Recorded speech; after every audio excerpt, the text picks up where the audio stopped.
big day in Major League Baseball is upon us. It's going to look a little different today. No, you're not going to find it on ESPN.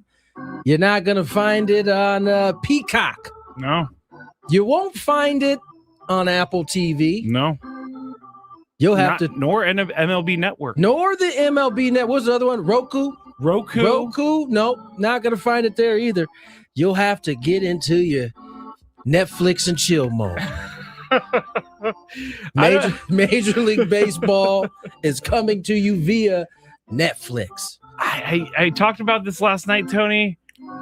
I'm fine with it, but at the same time, I'm like, why? Why did we need to put it on Netflix? The first game of the year, you've already put behind a paywall. I will say that.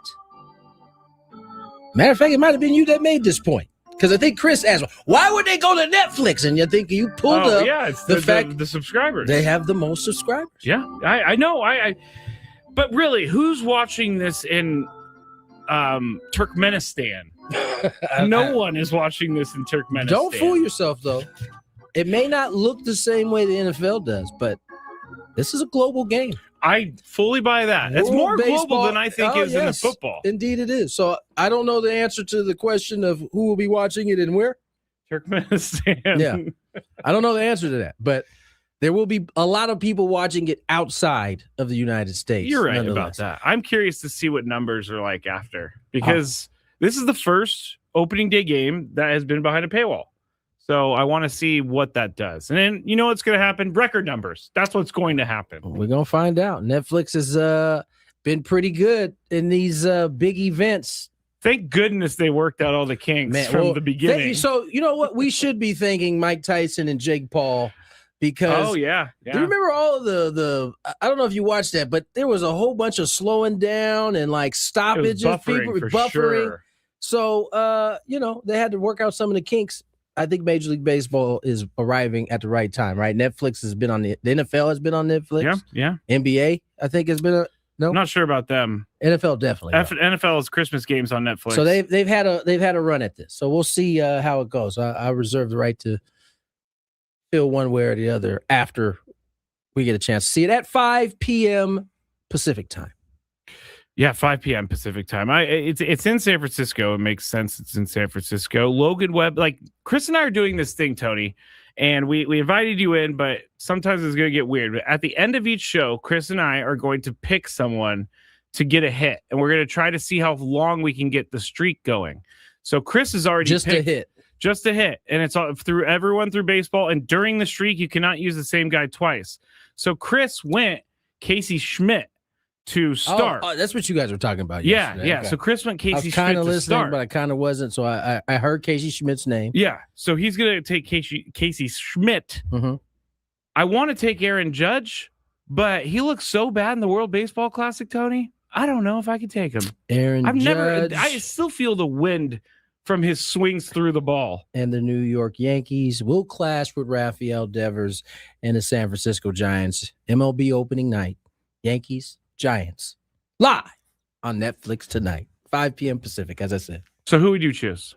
Out of those two? No, just out of everyone that's going to be Rafael Devers, Cody Bellinger, Trent Grisham. I'm taking Lee. Jung Hoo Lee? Yep. For a hit. Okay. You're talking about like a base hit. Yeah. Yes. I didn't expect for you to say him. Well, that's for a hit. I'm going to say him, and I just get to pick one. You just get to pick one. Okay, yeah. I'm going with All right, I'm going to take Tony's pick, and because he's not actually a part of the game, and no one will ever tell Chris that Tony gave someone's going to tell you. Someone's going to tell you. You know what also is very upsetting is that you got a free point yesterday during Chris's Fantabulous Sports Game Show. I was going to call it, dog. I know you don't want to believe me, but it was going to happen one way or another. Chris just, excuse me, let me try it again. I'm not going to lie to you. I was lightweight upset with Chris when he did it. Like if you go back and look at my face when he said it, it was more an irritation because I was like, did you just take a point away? Is he going to end up having to take that point away from me? I think he saw you and he was like, I can't take a point away from him. He looks angry over there. I was like, I had that one in the chamber and he blurted it out. I was like, what are you doing, dude? Yeah, that was funny. Anyway, I thought I listened to that like 3 times last night, and I just started laughing because he was so sure. He was like, "It was Gary Kubiak." Broadcasting live from the Bill House Studios. We know how. A big shout out to my partner, Jesse Agler. He has been extended, multi-year extension for Jesse. Well deserved. Super duper well deserved. We'll have Jesse on a little later on in the show. I actually haven't sent that time text yet. I probably should now.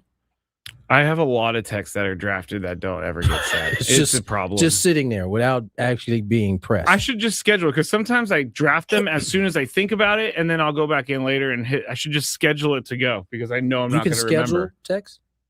Android baby. Android baby. Can I do that? I don't know. Can iPhones do scheduled text? I don't think so. Oh, guess what? There's going to be a new update soon with the scheduled text feature in the iMessage. I thought iMessage was the greatest message service in the world. It is. That's why there will be an update where it allows us to do that at some point. We won't have to get a new phone. We just update our stuff, son. I'm fired up because I ate a bunch of wings before the show. Me too. Chicken. Epic Wings came through for your boys today. I know Chris is probably very sad he missed out on the Epic Wings. I went with I know you went with chicken fingers too, right? Yeah, chicken strips. Yeah, because I'm a no boner type of guy. That's what I'm calling it. You can't make up your. You can't make I don't make up eat your own chicken name. wings with bones, so I'm a no boner. I think it's better you just say you don't eat chicken with bones in it, which is weird to begin with. We won't even go down this path again. But big shout out to Epic Wings for taking care of us today. You think I was going to walk in here? Are you proud of yourself? You know, I tried to run it by him earlier, and he didn't respond, so I thought it wasn't too bad. I am very proud of myself. Oh, I thought about that on the drive down. I was like, you know what? I'm going to call boneless wings now. No boners. Anyway, I'm having a hard time getting my stuff together here. Fernando looks like he's ready to take off. We talked a little bit about that. Sounds like the Padres plan on somehow tricking Manny into taking more time. Tricking is the great way to put it. Because I know he is not happy about this. I know he's not. And I think there's probably an element of him understanding why they want to do it, but I don't think that's when it actually is time for that to happen, especially if it's going to be more than once. Yeah. I just think this is going to get tougher. I think it's going to get tougher too, but the funny interaction, according to Kevin Acey's article, was Manny says, I will rest when I'm dead, basically. And Craig Stammen said, no, we're going to get him some more time off. And then as you read through the article, Manny definitely understands that he probably needs to take a little bit more time off because last year, the end to the season was one of his poorer ends to the season since he's been a Padre. And Mike Schilt was stuck in a tough spot. And this is all in the article. So go to San Diego Union Tribune to Kevin Acey's article. He was tough. At one point, Manny was the only guy hitting on the team. Yeah. And so you had to stick with him. And that may have been a little bit too much, but you had no other choice. I think this is where they're hopeful the lineup can support Manny and being able to get him a day or two, because there's no doubt it certainly rest would help. I think one of the things I think we all love about Manny is that he wants to play. He's not trying to miss time. His ankle could be turned sideways. He's going to find a way to contribute somehow.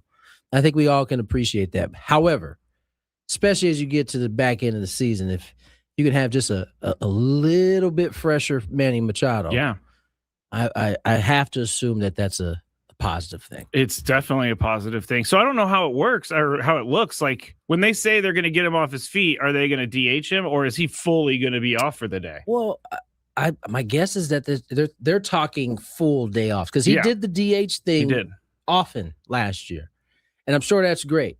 But a full day of recharging, like not necessarily taking any swings, like just letting your body rest. Can't hurt. He's going to be 34 at some point throughout the season, and he said in the article, I've taken care of my body to play long or have longevity. Let me tell you, Manny's going to be 34.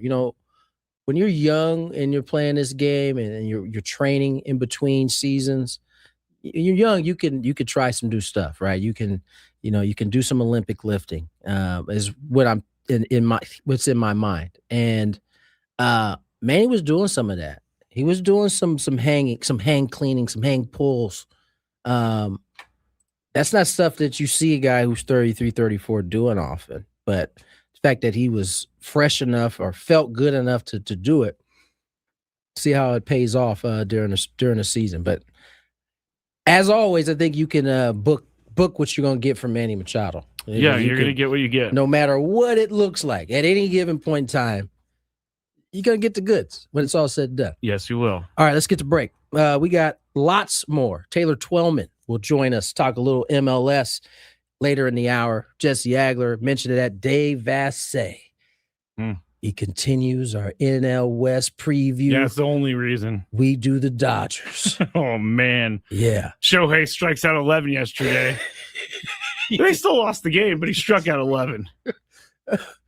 Did they lose the game? The last thing I saw, it was like top of the ninth or something. It was 3-0 Angels. What game did I saw? I saw like a 10-1. That must have been the day before. Maybe. Well, now I have to go check, but you could send us to break. All right. More Gwynn and Chris on the other side. Are your investments in the right accounts? What's best? So last night, the bus was to leave for the airport at 8 p.m. And Tony, you know this. Everybody knows this. If you're hooked up with anything like this, as Pete Carroll used to say, on time means you're late. Right. So Amy's the young lady who handles all the travel and puts together the itinerary. So we're just about ready to leave. TJ Lacita. She stands up as the bus is kind of rumbling to life. And she goes, okay, everybody get your passports out. I want to make sure nobody leaves without their passport. Because, again, you are talking to college kids here, and you don't want college kids, huh? That's what she thought she was talking to. She thought she. So I'm sitting there, and I'm thinking to my head, like, you don't need a passport for this trip. I didn't even bring one. We're just going to the Bahamas. And so, yeah. That was your thought process? The Bahamas are an international flight, I believe. This is almost equal to the fact that North Dakota borders Canada. I think it does equal that scrape. Actually, I forgot all about that. Yeah, I forgot about it too, buddy. Right. So for whatever reason, I did not bring my passport. Wow. I'm sitting there, and I'm like, my stomach, you have your sinking feeling. And I'm like, what? Never do that. Yeah, thank you. And I was like, oh no, I don't have my passport. Here's my second thought, guys. If I just quietly call Lori, because the flight wasn't until 10 o'clock. You got some extra time. So I said, if I call Lori and just have her bring my passport down to the airport, I'll be able to get away with this without everybody knowing that I blew it. Because that isn't a factor here. You don't want to be embarrassed. So she's in the back checking the players' passport situation out. And I'm having this argument with myself. Oh no, what do I do? And so my first thing is I'll call Lori and I'll just say, hey, can you, I blew it. I forgot my passport. Can you meet me down at the airport? And then I thought, we live 25 minutes from the airport. Lori is not going to be happy. Nope. Getting my passport and driving it down there. Because the airport is really easy to access these days. And never easy to access, exactly. So I had a quick discussion with myself, and it was either A, it's time for me to embarrass myself in front of the team, or I'm going to have to ask Lori to drive to the airport. I chose the first one. So I said, oh my goodness, I can't believe I forgot my passport. I don't have it. And Stacey Terry Hudson looked at me and like, what? Like you? I mean, she wasn't mean about it. She was just like so surprised. And as I was, and everybody's like, what are you going to do? And I said, well, I live, literally 10 minutes from the school. And I said, I'm going to call Lori right now. Is there any way we can just hold up for 10 minutes? What? That's all. It was either that or make Lori drive down, Scrape. You got to understand my options here. They're very limited. I get it, but I think your mistake means that you have to do the hard one. Yeah, you have to deal with the hard part. I agree. Well, this didn't turn out a whole lot better. Amy, it's her first year on the job, but she's a very nice gal, so I don't have any really, I don't have any cachet with her yet. And she's like looking at her watch, looking at Coach Stacey Terry. She's like, 10 minutes, because that can be a little... That's stressful. Well, it's stressful. And she doesn't care. Her job is to get everybody on that damn plane. Right. And what a lot of times what we don't know, the traveling party doesn't know, is they've already called ahead and talked. They have a travel agent that's going to kind of expedite the process a little bit. And if they mess up that contact, then everybody's messed up. So everything is thrown asunder if you got to wait 10 minutes. And but I'm on the phone with Lori, and Lori's like, well, I'm not going to the airport. There's no way. She's like, you tell them that I'll be there in 10 minutes. You tell them. And I will give Lori a lot of credit. She, while this discussion was going on, found the passport and was already in the car. Whoa. So I give her a ton of credit. She didn't wait for... Okay, go get the passport and hurry up. Because she knew she wasn't going to the airport. So she knew she wasn't going to the airport. Exactly, Tony. She's like, I'm in the car. She did. She said, I'm in the car. So I told, Amy, and I got Lori on the phone. I'm telling Amy and Coach, I'm like, she's on her way. And I said, I drive this all the time. It really is 10 minutes. And they're like, all right, 10 minutes.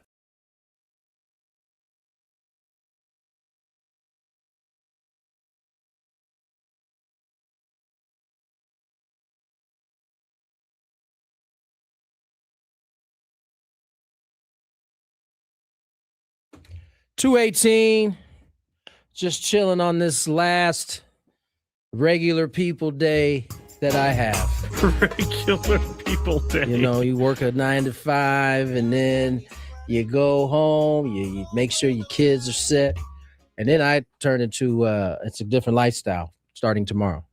I've never asked you this, but what do your kids think about when you travel? Do they hate it? Do they love it? I think it's second nature to them. I've literally been doing it since they That's a good point. Have been born. Trey's probably the only one that has some questions about it a lot of times. Like, are you leaving? Exactly. But he also is really into baseball, so he kind of understands it as well. So we did hear from some Padres, speaking of which, today.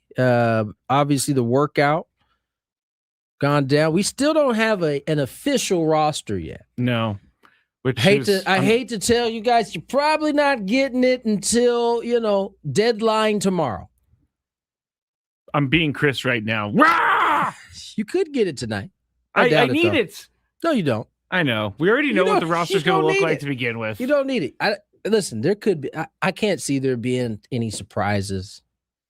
Do you think they maybe if there's like a chance at a surprise, maybe Bowen finds his way on the roster, but then that would mean someone else got to go. I mean, Bryce is probably the one that has to go. I mean, he had a good spring too. What you're going to get from him. So I don't think that happens, by the way.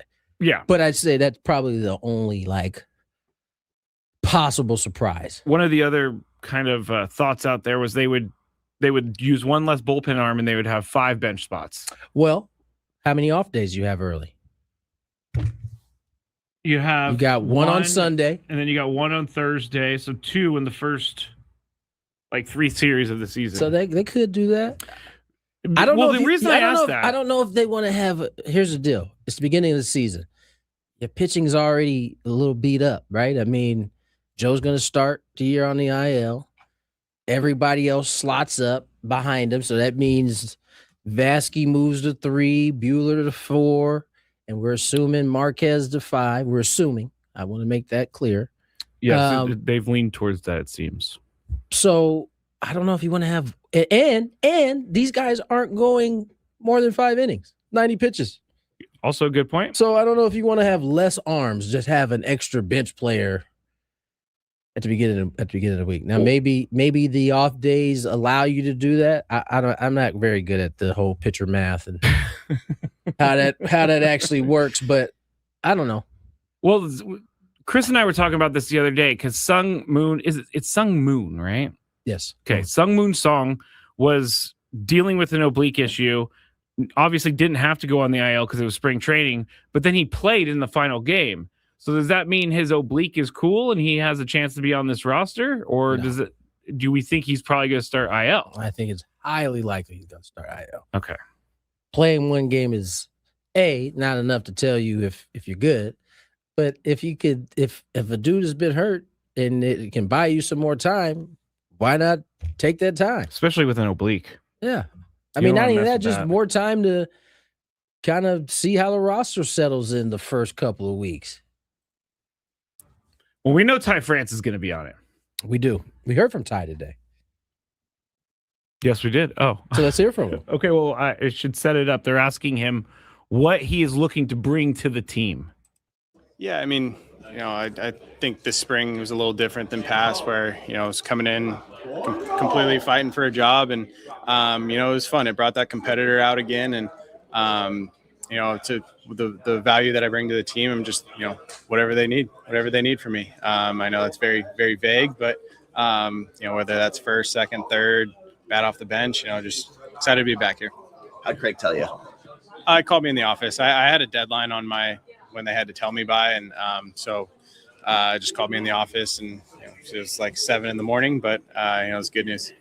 Bit of an interesting spring with guys coming in and out for the WBC and all that. How do you feel like this clubhouse has kind of gelled and prepared for the season for tomorrow? Yeah, I mean, the guys that were at the WBC were, our core pieces. So, they obviously fit right in right when they got back, and kind of touched on it earlier. It's a good group in here, and it's fun, a lot of energy, the stuff that Toddy can do, that Jackson can do, that Manny does. So, yeah, I'm excited. I've watched from afar the last few years on how fun this group is. So excited to be back here. Ty France had a great camp. Mm-hmm. And it's just funny to see somebody like grow up in a way. Like he left San Diego State kind of like this, wide-eyed young dude. Now this dude's like a grizzled vet. He was won a Gold Glove, right? Not to mention he's golden. Yeah. I was asking golden at first base, by the way. It wasn't his natural position. He came up as a third baseman. I was asking this question on the Scraby Show last night. Why did so many teams pass on him? I don't get it. I think it had nothing to do with his defense. No, I know, but like, there's no other team out there that wanted him. I think Ty would tell you he kind of got away from the things that made him successful. I think he would tell you that he kind of, bought into some of the new kind of ideas, and I think it ended up costing him in a way. And I think he got back to the basics, and he had like maybe the first week where it wasn't good. And I was like, I don't say anything to anybody because it's just, I respect all these guys far too much to be interfering. It's like, okay, guy. But this exactly. Go back to your booth now. Exactly. But I know Ty, and I know the things that have made him successful. So I was like, I'm telling you, it was like one more at bat away from being like, hey man, this is what I see. But I stopped myself. I didn't say anything. And the very next day he hit, it was in Goodyear. He hit 3 balls on the screws. He only got, I think, 1 hit for it. Or he might have got 2. But it was clear at that point, okay, I think he figured it out. And I sent him a text that night. I said, hey, man, nice. I said, good bleep, nice adjustment today. And he texted me back. He said, thank you. And then from that point on, he just hit. And so it was fun to see him, like, because having been in that spot where you were coming in, fighting for a job, and the other dudes get off to a good start, it could be mentally like you got to dig in. And he dug in, man, and he put together a really good camp, played all over the field, played some second base, played some third, played some first. He's going to be a valuable piece, I think, off the bench. Yeah, definitely. I always liked Ty France, especially when he was with the Padres. I think Chris asked him or said something when you guys were interviewing him, like, you left the team, and he goes, no, hey, I didn't want to leave the team. That was not my choice. They got rid of me. No. But then he got to go. I mean, he's got valuable playoff experience now. He's played in a World Series. Away from a World Series. He was a couple outs away from a World Series. So even though at the time the trade may have been a little bit of a bummer for him, he definitely got great experience being away from the Padres, and he can bring that back now. How many of those guys have played in a World Series on this team? Manny Machado? About it. It's not Fernando, not Jackson. Has you played in the World Series? Yeah, he was with the Dodgers. What about Laureano? Because he was with the A's for a long time. It seems like you got Gavin Sheets, no. I think Jake Cronenworth, no. Xander, definitely. Yeah, well, there you go. He's won 2, I believe. He's got a few. Do you want to hear from Mason Miller? Why not? Let's hear from Mason. All right, here's Mason talking about getting back on track. Yeah, I think the gelling is a team problem. It's not an issue at all. We have an awesome group of guys. You look around the locker room and you just see great guys everywhere you look. So just getting back and, obviously flipping the page a little bit, but, that's what we do as ball players. Is get ready and play as a cohesive unit, and we're ready to go.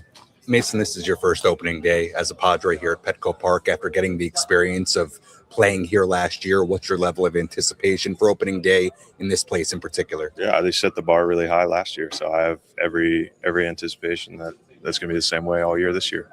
This is a very deep bullpen, a lot of talent. Go ahead, you can fade out old Sam. Oh, well, Sam was asking such a great question. You missed it last week when I got to make fun of him because he sounded like he just ran a marathon. He was like, "Hey, Craig, how was the game today?" Did you tell him that? No, I forgot. Actually, man, that's funny. Knowing Sam, he was probably rushing down there to get to him before he left the building. Yeah, Mason, man. I mean, listen, I think. Chris's pick yesterday for Cy Young of the NL West. It's not a crazy idea. I'm not even just talking NL West. Like he has the type of arm that could, if the Padres have like a great year, he could find himself in that conversation. He could have upwards of 50 saves if the Padres are doing their thing. I don't know that they would run him out there that many times. It feels like I forget about that part. It's like he could save 75 games, and they have so many arms that can do it too. That's true. This will be the first bullpen I think since maybe 2010 that I can remember with the Padres that has a backup 7th inning setup man closer that they could put together. Yeah. When I was here in 10, we ran out there. Oh, I gotta remember everybody's name. Our first group obviously was Gregerson, Adams, Bell, but then like in the case that they weren't right, I mean Ernesto Frieri was an arm. There were like 2 other guys that you could like hand the ball off to and feel more than comfortable that they can get the job done. They definitely, AJ Preller has built this because you got Jeremiah Estrada. Excuse me, you got Adrian Morjon if they need it. You got Jason Adam when he comes back. You got even David Morgan if you're really in a pinch. You got plenty of guys. Yeah, Bragley, yeah. I mean, so you got some guys that can power the baseball. All right, let's get to break. Scraby's squinting his eyes anymore. He's gonna fall asleep. Let's get to is it Taylor coming up next? Yes, Taylor Twellman. MLS, SDFC when we return. Gwynn and What are we doing, guys? I'm going to see the museum for the first time ever.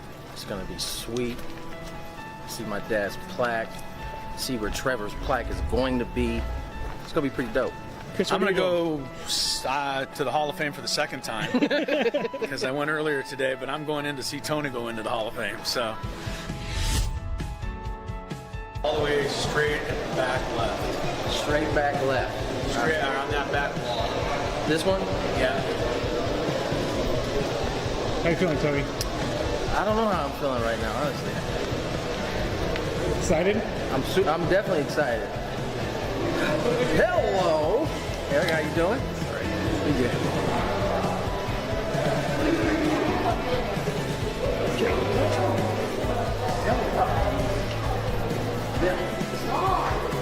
Wow. Just like I told you, next to the famous Barney Dreyfus and Leslie Wilkinson, whoever they are. That does look like them. I know. It's a good shot. They don't do them all that great. That one's good. Really good.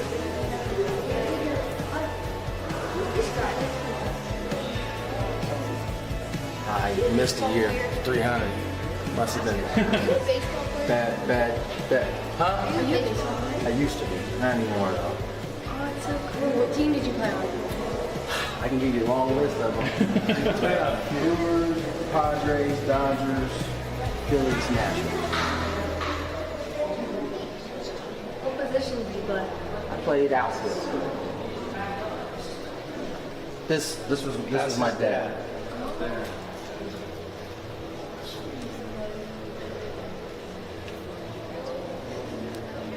Oh, there's Dick Williams, Goose. I think he'd be pretty happy with his company over here or something. What are you thinking of seeing it for the first time? I'm thinking I'm hot.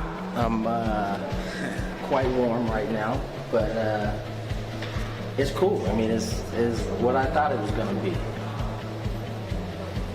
I mean, who not too many people can say they have a dad that's enshrined in this place, so I think this is awesome. What are we doing, guys? I'm going to see the museum for the first time ever. It's going to be sweet. See my dad's plaque. See where Trevor's plaque is going to be. It's going to be pretty dope. Chris, I'm going to go to the Hall of Fame for the second time because I went earlier today, but I'm going in to see Tony go into the Hall of Fame. So all the way straight back left. Straight back left. Straight around that back wall. This one? Yeah. How you feeling, Tony? I don't know how I'm feeling right now, honestly. Excited? I'm definitely excited. Hello, Eric. How you doing? Pretty good.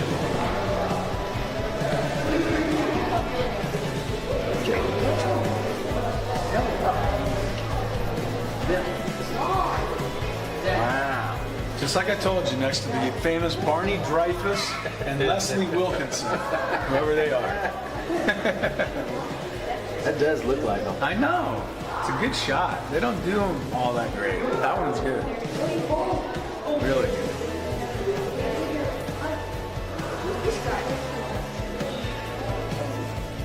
I missed a year. 300. Must have been bad. Huh? I used to be. Not anymore though. Oh, it's so cool. What team did you play on? I can give you a long list of them. Brewers, Padres, Dodgers, Phillies, Nationals. What position did you play? I played outfield. This was my dad.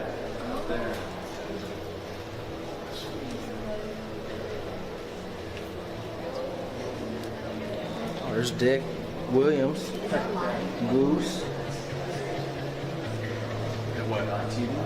I think he'd be pretty happy with his company over here or something. What are you thinking of seeing it for the first time?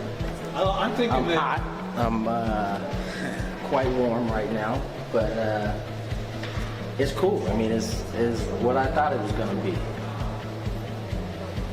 I mean, who not too many people can say they have a dad that's enshrined in this place, so I think this is awesome. What are we doing, guys? I'm going to see the museum for the first time ever. It's going to be sweet. See my dad's plaque.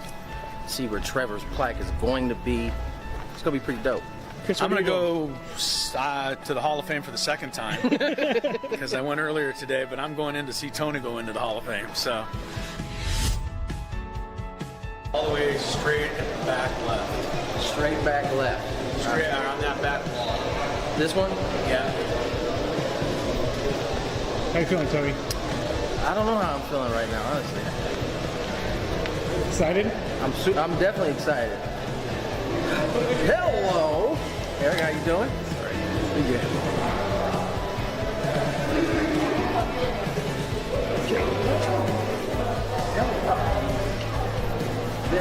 Wow. Just like I told you, next to the famous Barney Dreyfuss and Leslie Wilkinson, whoever they are. That does look like them. I know. It's a good shot. They don't.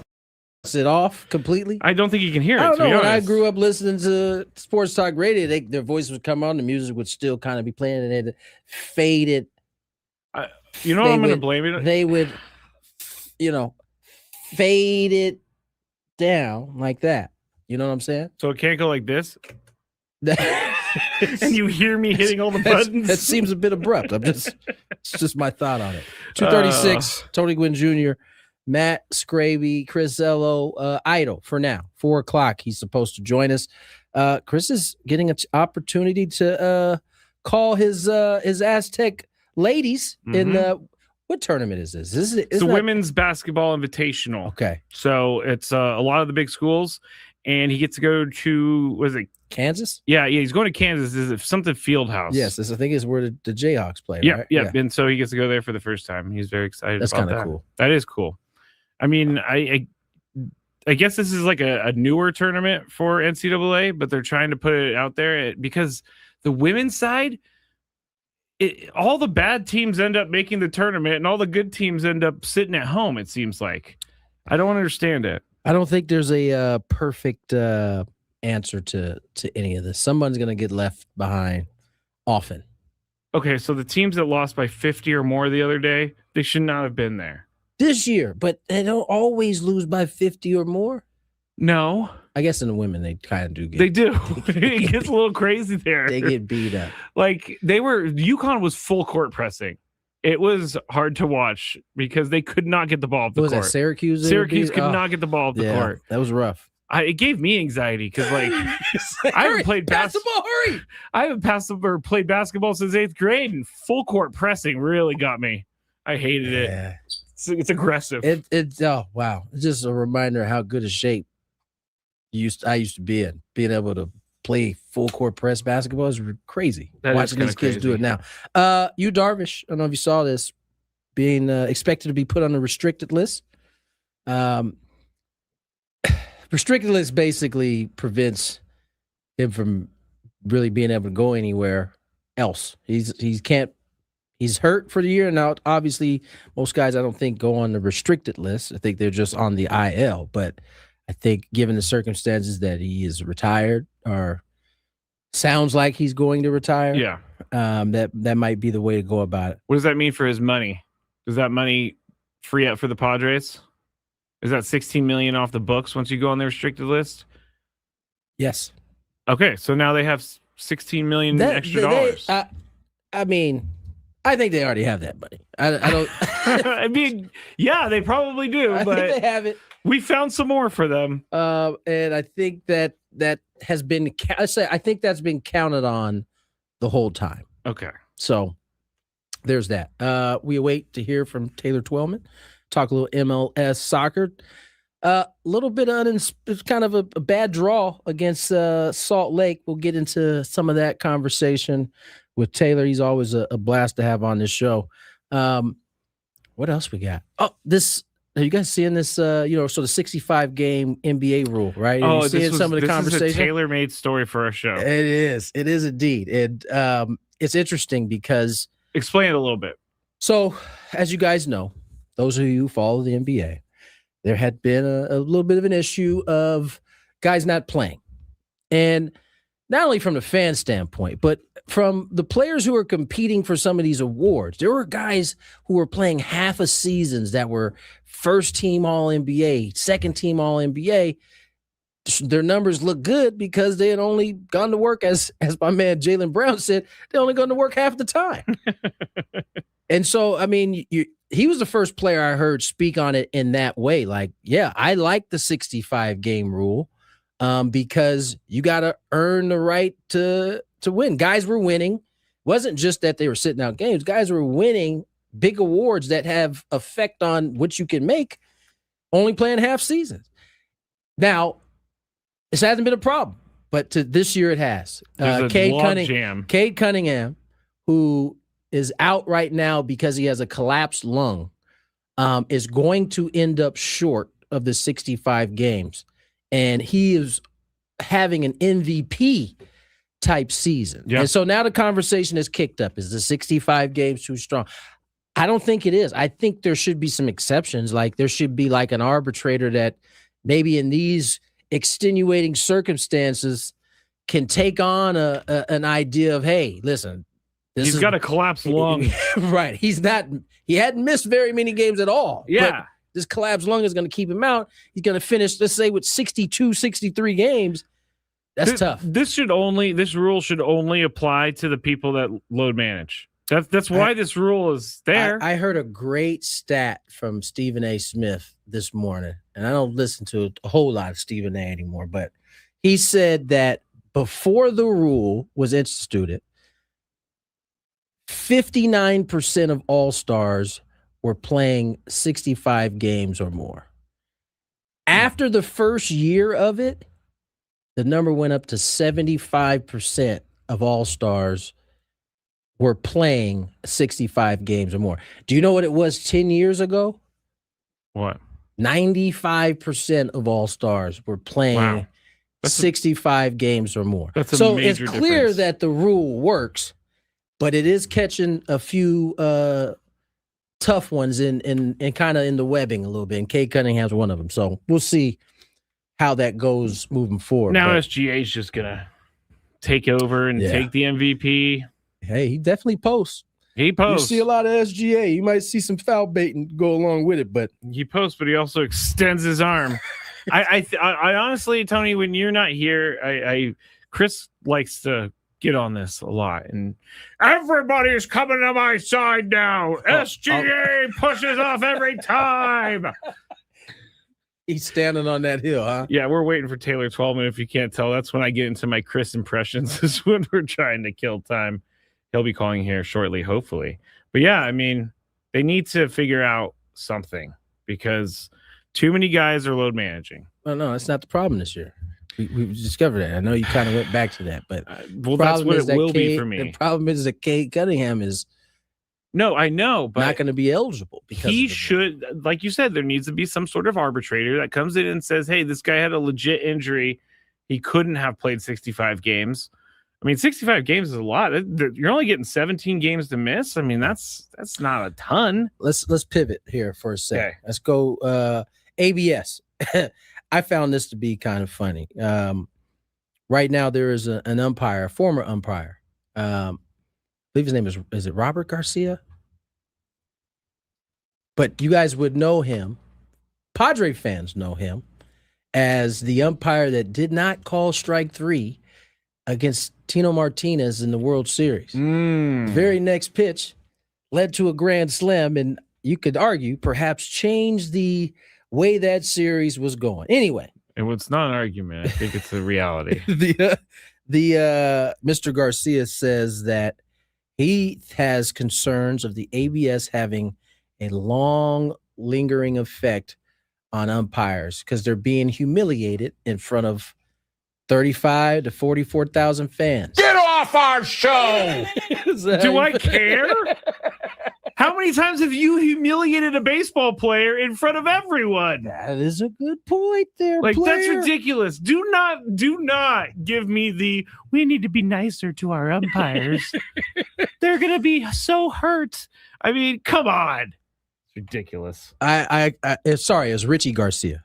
That's who was the one that made the statement about umpires being humiliated. He says, I think it's embarrassing to the umpires that are calling the game. Nobody likes to be humiliated in front of 30, 40,000 people. What Major League Baseball is saying is, I don't trust the umpire strike zone. Yeah, that's exactly what you're saying. It's the point, sir. So I'm going to use something. Oh, this is where I'm sure he lost a couple of people. I'm going to use something that's going to be operated by some computer geek that knows nothing about baseball. Wow. And he's the one that's going to measure this and measure that because he's got a PhD in physics or whatever the hell he's gotten a degree in. And so, that's Richie Garcia's thought on this ABS. I, for one, think it's going to be great. I think it's going to eliminate some of these late game calls that have you guys all in a tizzy like the WBC? You know, after every game that something happens with the ABS, I'm going to feel bad for the umpire. I'm going to post something for him, like pour one out for the umpire after that. Let's get to our phone line. Taylor Twellman joins us here on Gwynn and Chris. Taylor does the Apple TV broadcast games for MLS. Taylor, how are you, man, my friend? Thank you for coming on. Good. How are you, boys? Doing well. Great. Doing well. Let's start with this SDFC team. I mean, obviously they kind of surprised the soccer world here in MLS when they came on the scene last year. They've come out. They've gotten off to a good start, although the last game against Salt Lake Real was a little bit of an underwhelming performance. What do you expect to see from this team in year two? It's a great question. You know, I always think it's harder to follow up a surprise and be the unknown, which is what they were last year in the expansion year, because now, you know, there's proof in the pudding. There's videotape. There's, you know, tangible evidence on what to see and try to measure yourself on how to defend them and how to play them. I agree with you. I thought Real Salt Lake was really good on the day. I thought they were the better team. San Diego had definitely had their chances, but in fairness to San Diego, you know, they went to Toluca, played in altitude, struggled, lost that game. So they were a little bit of tired legs. And then coming into the international break, you got guys thinking about, you know, what's next and all that. So for San Diego to still get a result, not being at their best, that's still positive. I said this in the broadcast, and I'll say it for your fans. San Diego, oddly, has not made home field advantage. It's really interesting to me that team only won 7 games at home last year. Yeah. They won 12 on the road, which is part of the reason why they set the, you know, points record for expansion teams and most wins. But you're asking me what I expect to see them in year two. They've got to make San Diego difficult to play.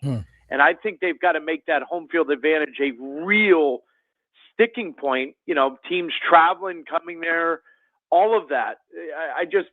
I'm a little surprised that they didn't dominate at home, and I think they need to if they want to replicate what they did last year. Taylor, I want to go back to something you kind of hit on with them going to Toluca and playing at high altitude. I know what that's like, playing at high altitude as a baseball player, but it has a lot less exercise in terms of running. What kind of you know, beat down does that put on the body playing a game like that and then coming back to sea level? What is the kind of recovery like in those instances? Yeah, I mean, the most difficult part's always the second half. You can get through 45 minutes at altitude and be pretty good. It's the second half you hit a wall much quicker than the home team does. And you can even ask, you know, the Denver Broncos players from years past, even till now, they've always felt like in the third, fourth quarter, they had an extra gear that the opposition didn't. Now, you're 100% right. Comparing soccer to baseball is obviously going to be different just because of the 90 minutes continuously running. But then to come back down to sea level, immediately play a game and play it probably 3-4 hours sooner than you wanted to, right? Because of Sunday night soccer and all of that. So long story short, you're just going to have heavy legs. That's not going to last, obviously, through the international break. But the second half in altitude is always the one that just punches you right in the face. Yeah, I mean, I'm not an athlete, let's just say, and I can't even imagine trying to run 90 minutes on an 8,700 foot field. That's crazy. We're talking to Taylor Twellman here on the SDCCU fan hotline. It's not big bank banking, it's better. Anders Dreyer announced he was going to be representing Denmark at the World Cup, which was very important to him. And I asked a couple of my soccer friends on the other side of the country about him, and they really didn't know much about him. So my question for you is he underrated? Yeah, I think he's underrated. You know, first off, he didn't announce anything. Denmark announced that Anders Dreyer will be representing Denmark in World Cup qualifying. Let me make that abundantly clear. You're right. He's a very special player. I've said this multiple times in the broadcasts I've done for San Diego. I had heard of Anders Dreyer about 3-4 years ago. And there was the European scout was very high on his potential, his profile, all of that. And a lot of people had pointed at him of being someone that could potentially make a move to Major League Soccer sooner rather than later. And I didn't put really, much into it. And then when San Diego pulled the trigger, and quite honestly, a modest $5 million for him looks like an absolute steal right now, and it is. But I would have lost a lot of money if us three would have been talking 14 months after they have their expansion year that we're talking about Anders Dreyer, not Chucky Lozano. So naturally, Anders Dreyer is not going to have the fanfare that a Chucky Lozano and other players have had. However, he's the second fastest player in league history to have 20 goals, 20 assists behind Lionel Messi. So the proof is in the pudding. And I said this on Sunday. I think San Diego's not only got to start now, they got to start for the next 3 or 4 years. Taylor Twellman joins us here. He covers MLS. He does the games on Apple TV. And Taylor, you start looking at building a not just a roster, but an organization. Development is a big piece of that. And it seems this year the SDFC team has a few of these young guys starting to kind of bubble up and have an opportunity. Around the league, who does the developing the best? Because obviously that's a key to sustaining long-term success if your pockets aren't deep. Who does it well in MLS? It's a great question. Honestly, it's a wonderful question. It's one of those that we could probably do 2 hours on. When you look at academies, and let me give you a grain of salt before we get into this for 20 seconds. We're still very young in having an idea of how to develop around the world. We are much more extensive, and we've progressed much more, I would say, for lack of a better word, faster than I think a lot of people would have thought 30 years into the league, especially when you consider the first 15 years of the league, there was no academies. Yeah. There was none of this. It depends on how you want to define best, right? Because you could say, look at Real Salt Lake, since we just did that game. They've had many homegrown players. How many have represented the U.S. men's national team? How many have been sold to Europe? It's subjective on how you use it, but you hit the nail on the head. And that is this. The way the league is structured with roster restrictions and salary cap rules, you have to develop in order to mitigate having a full roster. You can't go out and buy 20 full internationals. Right. So the way San Diego's going about it, I think that answered your question in about 4 or 5 years, maybe San Diego. Because if you're starting 5 players at 20 or younger in their most recent game, you throw in then an Anders Dreyer. Let's say Chucky Lozano is in purgatory and he's playing regularly. You've got 2 designated players. Then you've got this, real ethos of young plays. We develop players. We begin a player like Zverkov and Ingvartsen, and then 2 designated players around that. You guys are cooking with gas. So the Right to Dream Academy around the world is known for developing players and progressing players and giving them a second phase of life through their schooling and all of that. That answer to your question may be San Diego in years' time. Taylor, always a pleasure, man, having you on here with us, and we look forward to talking to you again down the line. Thanks, guys, for having me. No problem.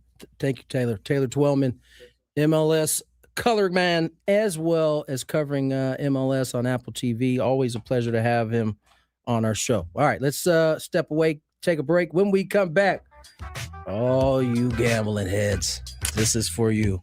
Well, maybe not. We didn't make any bets yesterday. There's not really any bets today. Is there not? Oh, I guess there's no games today. Huh? There's not really any games NBA? Today. I'll check it out in the break. MLB. There is one. Yeah, game. Just saying. All right, I'll check it out. For you gambling guys and gals.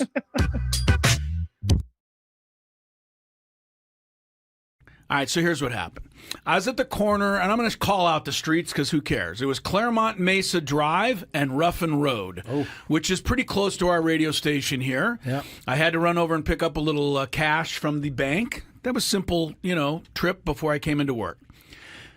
And I'm on Ruffin Road, coming up to Claremont Mesa Boulevard. Ruffin Road can be a little rough sometimes. Well, they could pave that. It wouldn't hurt. Yeah, it wouldn't hurt if they can't call it paved road. I know that. Wait, your issue isn't the potholes in the road? No, I'm used to that.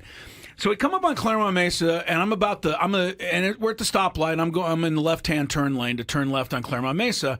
I'm the third car back, and there's 2 left turn lanes. There's 3 cars in line here, and then the going straight is also red, and that is backed up each of the lanes. So that I've got cars on my right, I've got cars on my left, I got 2 in front of me, I got people behind me. No big deal. Light cycles through.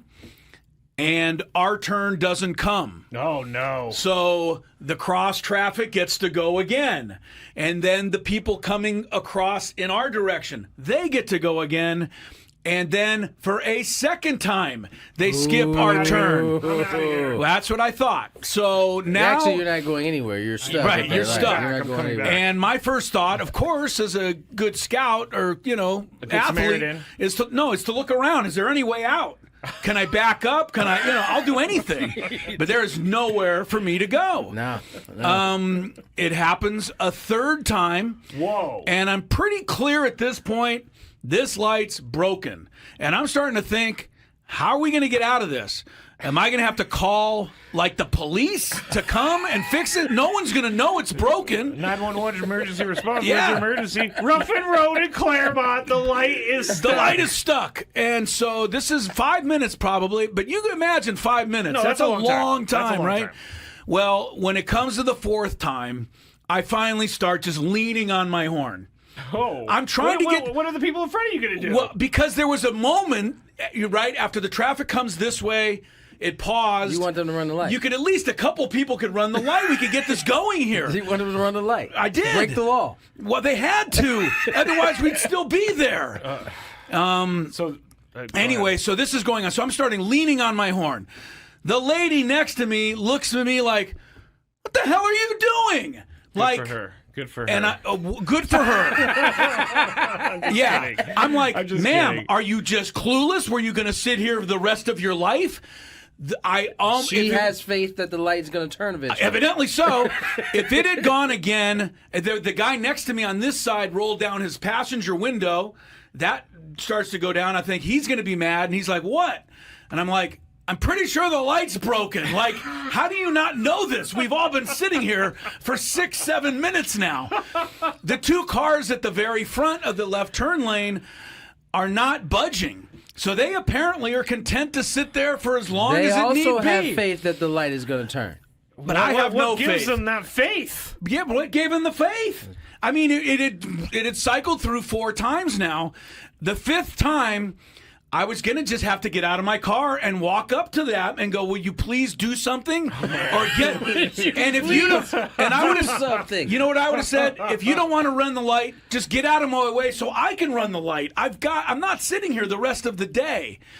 And finally, on the 5th time, the first 2 people ran the light, and the next person was able to get you know what I mean? And after a couple more cycles through, I got out of there. But I don't know if the light ever start working. I don't know if you're at Claremont Mesa and Ruffin Road, you might still be there. I don't know. This was 45 minutes ago or so. Wow. So my question to you is, how differently would you have handled this than I did? And I'll start with you, Tony. Would there have been any difference, or do you know? I don't know if I would have laid on my horn. You would have just never laid on it. I think I might have maybe rolled down the window, see if I could talk to somebody, see what else. See if anybody else was in on it? I don't think I would have laid on my horn because, listen, what you're asking is for them to, which may not be easy for everybody, and that is the timing between when because they're waiting for their light to turn. Yes, right? they were waiting for the light's not going to turn.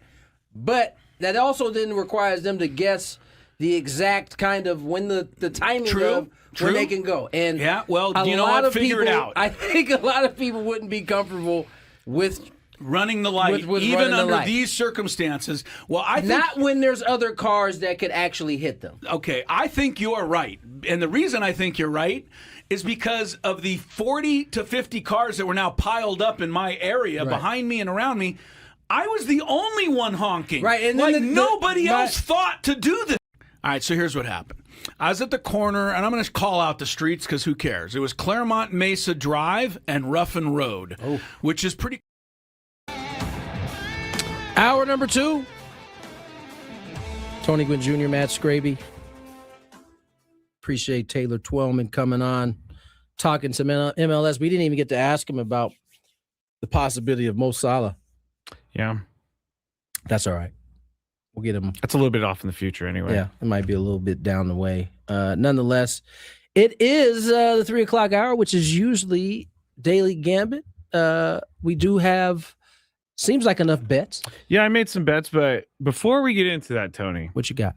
Jason from Epic Wings came down and hung out with us before the show, brought a bunch of food. We talked a little bit about this in the delicious. open. Yes, thank you to Jason. He really a fine gentleman coming down here and providing us with some food. He enjoys the show. Yeah. He forces his daughters to listen to it at times. But it was just good. Yeah, that was the funny story. It was just good. It was just good having him here, and we appreciate him very much. So shout out to Jason for taking care of us today. Jason, there's 19 locations in San Diego. You can go to epicwings.com. The breadsticks are made daily. They were delicious. If you remember the Pat and Oscar's breadsticks from back in the day, they're like similar to that. So thank you, Jason. But the story he told about his daughters was great because he was like, they're like, "Where are you going, Dad?" And you're all dressed up because I guess he works at home. And he said, you remember those guys we used to listen to on the way to school in the morning? He was talking about Ben and Woods. Yeah.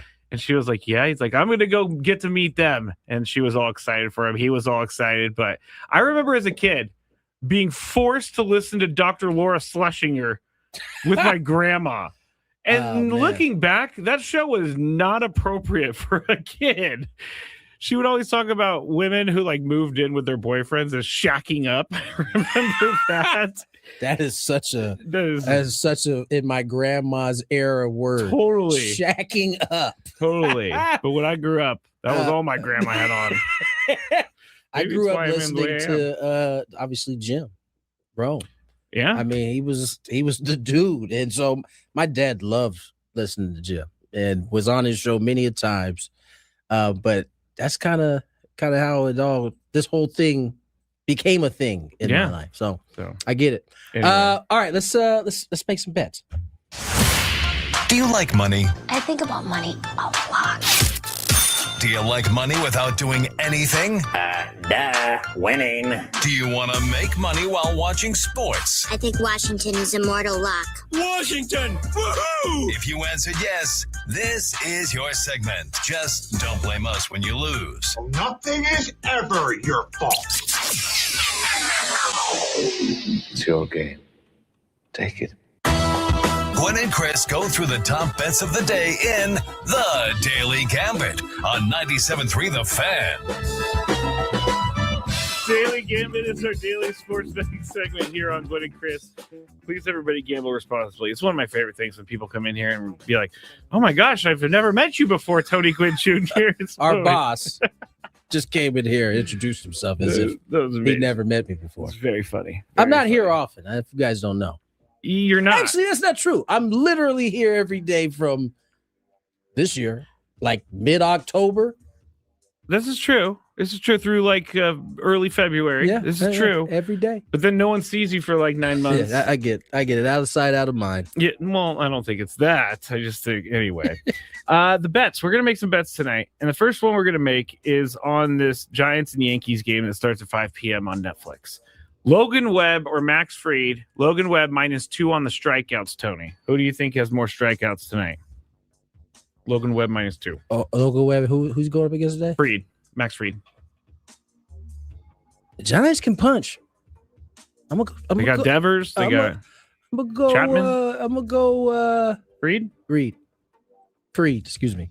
Yeah, with the -2 for Logan Webb, I can see Logan Webb getting 8 and Fried getting 7. Who they got? A lot of lefties in that lineup, right? Lee, Devers. Yeah. Why can't I'm blanking on their lineup right now? Elliot Ramos, is he lefty? I guess they don't have that many lefties. All right, well, you're going Fried. I'm going Fried, yeah. Rafael Devers, over under 2 hits plus runs plus RBIs. I'll go first, and I'll just say over. Hits plus runs plus RBIs. So he hits a solo shot. He's got to get more than 2. Yes. So if he hits a solo shot, that's a hit. A run and RBI puts him at 3. Under. Under, he says. Either team to score in the first inning, Tony. I'm going to say the Giants come out swinging. They want to make a big deal or have a big start to their season. Lakers against the Pacers tonight. -8.5. Let's get back on our winning ways, boys. You're going Lakers. Believe it. LeBron's not playing, right? What made you say that? Did they not play last night? I guess they didn't play last night because I thought it was a back-to-back. It didn't matter. He played the last back-to-back that Chris was in here trying to say he wasn't going to play. Chris is turned into a LeBron hater. He isn't going to admit it here. He will never At least admit when it. I'm around, he's not going to admit it. No, he won't admit But it. It's kind of bad. Every time he plays I don't know what's going on with my algorithm. I was like, it's you. It's you that's going on with your algorithm. It was funny as I've told him that many a time.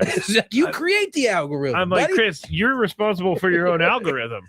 And once you click on all these LeBron videos, they're going to keep showing you more LeBron videos. You keep clicking on the negative ones, buddy. They're like, oh, this guy loves negative LeBron videos. So you're going to go Lakers. They're playing the Pacers. The Pacers are not great. I'm going to go Lakers as well. Luka, over under 34.5 points, Tony. Book it. Over. He's been doing that in his sleep recently. I'll say over as well. We're agreeing on everything except for the second bet. Also, I wanted to do the LeBron points because he did not score a point until like the second half the other night. His over-under for points, Tony, is 19.5. LeBron James. Yeah, he's not going to do that 2 games in a row. He might have 30 in the first half. Okay, so you're going to go over. Yes. I'm just going to fill Chris's role and be a LeBron hater and say, and you know what he also does? I almost called you Chris. Tony, he goes, well, you hate him more than I do. And I'm like, no, I don't. Don't bring me into this. Are you kidding me right now? Don't bring me into this. All right, if a Padre hits a home run tomorrow, Tony, who do you think hits that home run first? Who hits the first home run for the Padres of the season? I'm going to say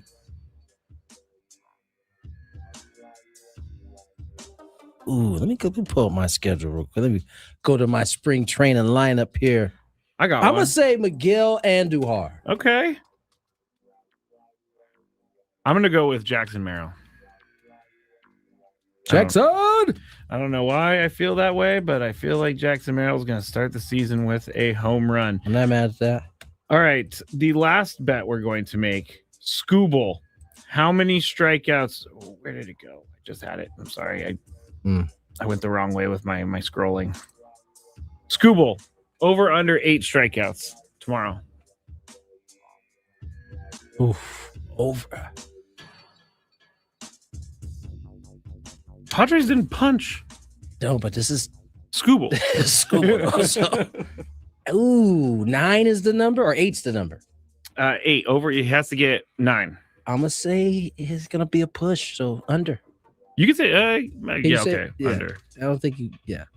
I will go under as well. They just didn't strike out a lot. K-Law says, "What is Merrill's splits for lefties?" That's a great point. I just went with Jackson Merrill without looking at splits whatsoever. I have a feeling about it. They're not as good. Yeah, they're not as good. But I have a feeling. She says Laureano hits the first home run of the season. All right. That's not a bad one either. All right. Well, we did Scooble. Let's go Nick Pivetta. Over under 7 Ks. I'll go first. I'll say he goes over. He gets 8. I'm going to say it's going to be 7. So you want to push on both? I'll give you the push on both. Yeah, give me push. Okay, push on both. All right. That's it for us in the Daily Gambit. Good stuff. Thank you. Thank you. Opening day tomorrow.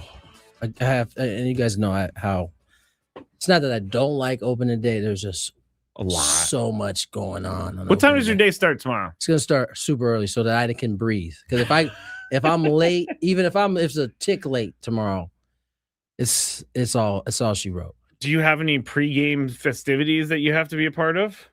Are we not supposed to say? No. I don't know. I haven't been told that there's any festivities. If I have it my way, I might just stay in the booth the whole time. That sounds like a nice time, actually. But then I've been there when like every person in the entire building comes in and says hi. That's the thing. Game one, no one is everybody's gonna be like on the field. That's true. You know, you're gonna be left I just alone. want to stay out of everybody's way. Yeah, I think you're safe in the booth. Yeah, oh no, I know I'm safe in the booth. Just make sure that Dave, protects the door. Trust me, you don't have to worry about Dave. Whenever I open that door, I try to, on this particular, Dave is a little stressed. So I definitely try to stay out of his way too. I can't even imagine. One time he told me to go in there and get a wristband so I could get into the clubhouse, and I opened the door and he scowled at me. I was like, "Whoa, you told me to come in here, sir." That sounds you like told me to. That sounds like Mr. Marcus. People really want get to know Dave, but we've tried. Dave, he's smart, man. He doesn't want to. He only wants to give you a little bit. Because now he's going to start stressing over what stories he wants to tell, all that stuff. If you don't remember Dave, get to know Dave. It was great. Dave is exclusively behind the scenes. We're talking Dave Marcus, who basically runs the board and maybe produces not all Tony of his and Jesse. stories are radio appropriate. So that might be part of it. I just also think Dave is, he's a worrywart. He wants it to be sound a certain way, and if it's not, he's just not gonna do it. Yeah, he's gonna be like, "Hey, Tony, Jesse, I know you guys it doesn't sound good in your ears, but everything's fine." Let's get to break. We got more Gwynn and Chris on the other side. That sign means there's no traffic yet, but we'll get it to you as soon as we can. We have a great pool and spa. Thank you for listening to 97.3 The Fan. Be back shortly. I would be back shortly if the thing will click. See, I'm clicking. I have no idea what's happening. It's not playing any commercials right now. Well, this is just great, everybody. Let me see if I could try to start another one. All right. Well, this is awesome. On the air right now with no help, and there are no commercials to be played. Actually, you know what I'm going to do, everybody? You're getting a real live thing right here. This is real live Matt Scraby.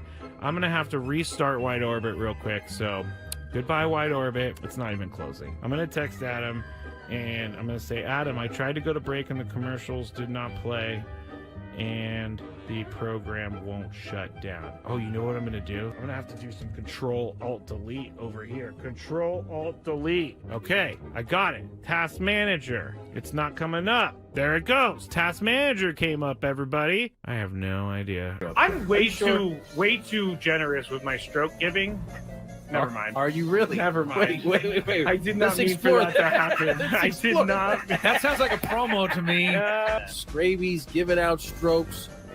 I can't wait to hear that one. I'm gonna laugh for a while on that one. Nate says, Scravy, maybe you should date her.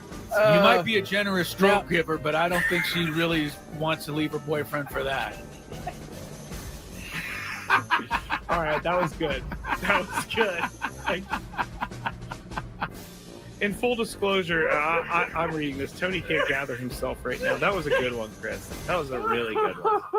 So I saw this at 7-Eleven, and I had to get it. It's called the One Chip Challenge. It was sitting there in the aisle, and I thought, why not? Because I am into spicy stuff. But this thing looks pretty hot. I'm not going to lie. It says a Reaper pepper and a Scorpion pepper. It's also in the shape of a coffin, which doesn't make me very happy about that. It doesn't make me feel good. Oh, extreme heat, it says. I'm going to try a little bit first, just so I don't die, I guess. That's the thing I'm saying. This looks... I don't even know if I should be eating this. It looks like it has mold or something, but let's see how hot it is. Let's go. There's a little bit of spice there. It's going. Oh, man. This is hot.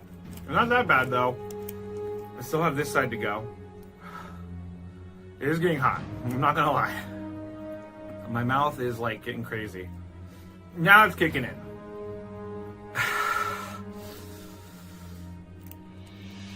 I'm not sure if I'm gonna finish this. Honestly, it's getting serious. I gotta go with the milk. My mouth is dying right now.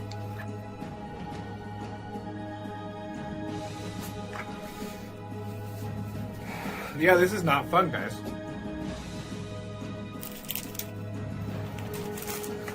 Never gonna do that again because my mouth is on fire. Thank you for listening to 97.3 The Fan. Be back shortly. I would be back shortly if the thing will click. See, I'm clicking. I have no idea what's happening. It's not playing any commercials right now. Well, this is just great, everybody. Let me see if I could try to start another one. All right. Well, this is awesome. On the air right now with no help, and there are no commercials to be played. Actually, you know what I'm going to do, everybody? You're getting a real live thing right here. This is real live Matt Scraby. I'm going to have to restart Wide Orbit real quick. So goodbye, Wide Orbit. It's not even closing. I'm going to text Adam, and I'm going to say, Adam, I tried to go to break, and the commercials did not play. And the program won't shut down. Oh, you know what I'm going to do? I'm going to have to do some Control-Alt-Delete over here. Control-Alt-Delete. Okay, I got it. Task Manager. It's not coming up. There it goes. Task Manager came up, everybody. I have no idea. I'm way too generous with my stroke giving. Never mind. Are you really? Never mind. Wait. I did not mean for that to happen. I did not. That sounds like a promo to me. Scraby's giving out strokes. I can't wait to hear that one. I'm going to laugh for a while on that one. Nate says, Scravy, maybe you should date her. You might be a generous stroke giver, but I don't think she really wants to leave her boyfriend for that. All right, that was good. In full disclosure, I'm reading this. Tony can't gather himself right now. That was a good one, Chris. That was a really good one. So I saw this at 7-Eleven, and I had to get it. It's called the One Chip Challenge. It was sitting there in the aisle, and I thought, why not? Because I am into spicy stuff. But this thing looks pretty hot. I'm not going to lie. It says a Reaper pepper and a Scorpion pepper. It's also in the shape of a coffin, which doesn't make me very happy about that. It doesn't make me feel good. Oh, extreme heat, it says. I'm going to try a little bit first, just so I don't die, I guess. That's the thing I'm saying. This looks... I don't even know if I should be eating this. It looks like it has mold or something, but let's see how hot it is. Let's go. There's a little bit of spice there. It's going. Oh, man. This is hot. It's not that bad, though. I still have this side to go. It is getting hot. I'm not gonna lie. My mouth is like getting crazy. Now it's kicking in.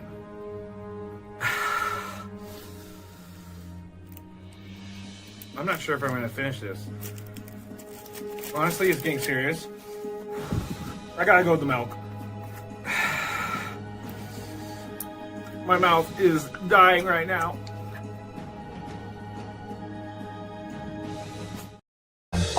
Tony Gwynn Jr., Matt Scraby, broadcasting live from the Bill House Studios, where we know how. 97.3 The Fan. I'm going to let this go. I can see Tony bobbing his head in the corner, so I'll let this music go for a little bit. Chris Hello is supposed to join us here about 4 p.m. But I've been getting a lot of questions about this, Tony, and I keep telling everyone I know as much as you do, but the question is, who's going to own the Padres? And I, again, say, I know as much as you do, but Dennis Lin came out with something today. No, not just Dennis Lin. Oh, and you Ken better Rosenthal. give the other guy his respect now.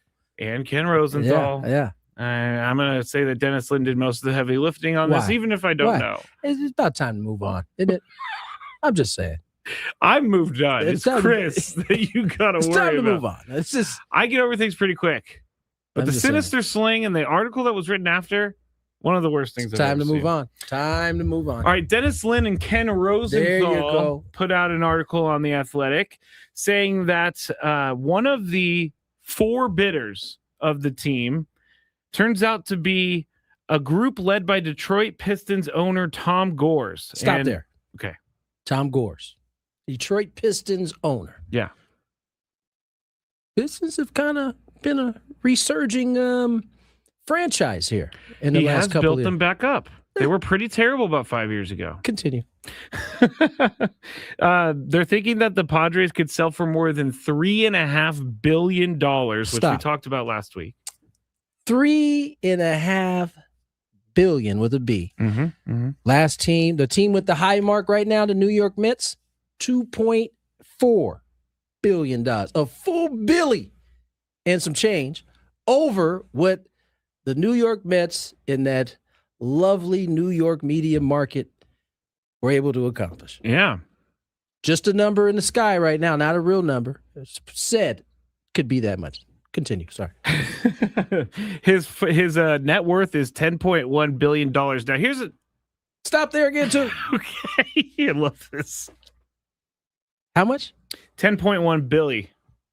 10.1 billion. 3.5. He's got some space in there. He does have about $7 billion of space. So he's got some pockets that he can kind of maybe stick his elbow in. Yeah, I think he can stick it. Well, I was gonna say something else, but yeah, he can stick his arm all the way in that pocket. Yeah. Okay. So he's got deep pockets. Okay. Good. Continue. Okay. Let's check the box on him. Deep pockets. Box checked. Mm-hmm. Owns another sports franchise that's pretty good. Box checked. Mm-hmm. That's all I got so far. Yeah, so okay. We'll keep going. Well, I should bring this up first because there's a growing rumor out there and conspiracy out there. Some people in town are getting emails from the Golden State Warriors, and they never signed up for any Warriors emails. So you think Lakeup is somehow spamming the email list, pushing his emails from Golden State to them? Yeah, he took the email list that the Padres gave him. What would be the purpose and by the of way, this? This is a conspiracy. What would be the purpose of this? Because he wanted to get more access to sports fans. And by so now sending them that he's Golden got State? the Padres email list, he could send them Golden State Warriors stuff. Dang, so they just handed over the Padre email list. Just he not even bought Just the team yet? willy-nilly. Wow. Just willy-nilly. Crazy. This is the rumor that's out there. I mean, I will say it's strange that you're starting to get Warriors emails, but I don't know that this is how they're going to announce the ownership of the team. How many people have you confirmed this on? It would. There's some people on the internet. I at least people on the internet. I know that wasn't a great convincing answer whatsoever. But it was a talk of the Discord chat this morning. It was the talk of some of Twitter groups this morning. Okay. I can tell you, if they're announcing that Tom Gores is one of these guys, it means that Joe Lacob hasn't locked it up, if he has ever. But he got the emails, though. He got the emails. Got the emails. Emails are very valuable. They are. No, I'm not. They're very valuable. I'm just saying in terms of actually owning the team and getting the emails, it seems like, I don't know. Go ahead. Let's talk about this. Real quick, I think you got to get this piece. Yeah. Is it the give CBA? Give the owners. Give the possible people still involved. Okay, There's so we four got big names. Yes, still. we got Tom Gores, who we just talked about, owner of the Pistons. We got billionaire Jose Feliciano, fellow multi-billionaires. They got these guys. Yes. Let me just read this sentence. Gores, whose net worth Forbes estimates at $10.1 billion, joins three other groups led by fellow multi-billionaires Jose Feliciano, Dan Freakin, and Joe Lacob, still in the running to buy the Padres, according to people familiar with the process. The second and final round of bids is expected in early to mid-April, with an agreement possible before the end of that month. Now, they're saying it could be done before April. The article goes on to get more into Gores, right? He has a Beverly Hills based private equity firm, something you weren't really a fan of, the private equity stuff. I'm not. It's called Platinum Equity. It bought the Pistons in 2011 for $325 million. 4 years later, Gores purchased Platinum Equity's stake to become the sole owner of the Detroit Pistons. In October, Forbes estimated that the Pistons' value had grown from $3.65, while Sportico appraised it at $4.17 billion. Can I stop right there? Yeah. The Pistons are worth more than most Major League Baseball teams? Let me finish. What? Gores also is part owner of the Los Angeles Chargers. Uh-oh. Having acquired 27% stake in 2024. So my man's got pockets. I mean, he's kind of dipped in everything. Now here's where I believe we were called what was it, idiots? What was it the other day? We were called not Steve. that smart.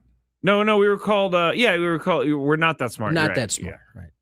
The article goes on to say if the Padres indeed sell for more than $3 billion, the ramifications of this deal would reverberate across the industry. MLB's collective bargaining agreement expires December 1st. A record-setting franchise sale could strengthen the Players Association argument that club values continue to rise even without a salary cap. The major change owners are expected to pursue in the labor talks. Hold on. Steve told us that valuations don't mean cash. No. That's what he said.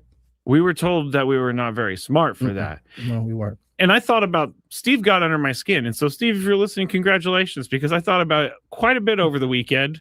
You questioned your smartness. I questioned my smartness. I went and did some research. Valuation helps you to get money. Period. It just does. Period. How do they do it on Shark Tank? Exactly. You get 10% of my company, you pay, whatever. Now, there is the other side of that coin is that San Diego could be a one-off, right? For in terms of being able to, yeah, exactly. Because you did see the Minnesota Twins reel their offer back in. And once they found out they weren't going to get enough, they're like, oh, yeah, we do want to own the team. DC, the Nationals, trying to remember the I don't remember. Learners. Okay. Learners. They also tried to sell their team for a couple years. And nothing quite came. What did the Orioles sell for? Because they just recently sold. And I would think that Baltimore is a huge city. You got a bunch of huge cities around there. I would also like to say that KG put on the chat, just want to put it out there that Platinum, Gore's company, is one of the main competitors for Guggenheim. Just saying. So maybe don't let us get it. Let's go. I don't care if it's an investment group at this point. If you want to put your foot down, KG. Shout out to KG. You want to put your foot down? Please do it, Tom Gores. Hey. Oh my God, that gave me kind of goosebumps right there. $1.725 billion for the Orioles, which that's crazy to me. That's a city that's on the East Coast that could draw on a lot of fans. I mean, DC, they tried to sell theirs for $2 billion. They couldn't get it. I don't understand that. So it could be that San Diego is just that lit. It's the only place that could get that kind of money. So when everybody says, hey, they might move the team, no. They cannot move what happens at Petco Park on a nightly basis. Don't use words like that. I feel like it's bad luck. They can't. Just say it's not likely that they move the team. They cannot recreate what happens at Petco Park on a nightly basis anywhere else in this country. And indeed, you guys do that. So shout out to you guys who show up every day. All right, we got to get to break. On the other side. This is a Tony idea. Dun, dun, dun, dun, dun, dun, dun, dun, dun. This is a Tony Matter idea. of fact, you should play that music when we bring Dave on. Okay. All right. Next day. Dave Vasse joins us. Little Dodger preview on the other side. More Gwynn and Chris. From the first pitch at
Live, chilling with Matt Scraby, Tony Gwynn Jr. here.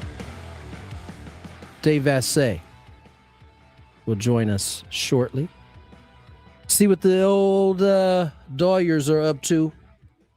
How might they choke this year? See what Dave has to say about it. I don't know if he'll actually have anything to say about that specific part, but when in doubt, you can just make fun of him for breaking his arm in Milwaukee.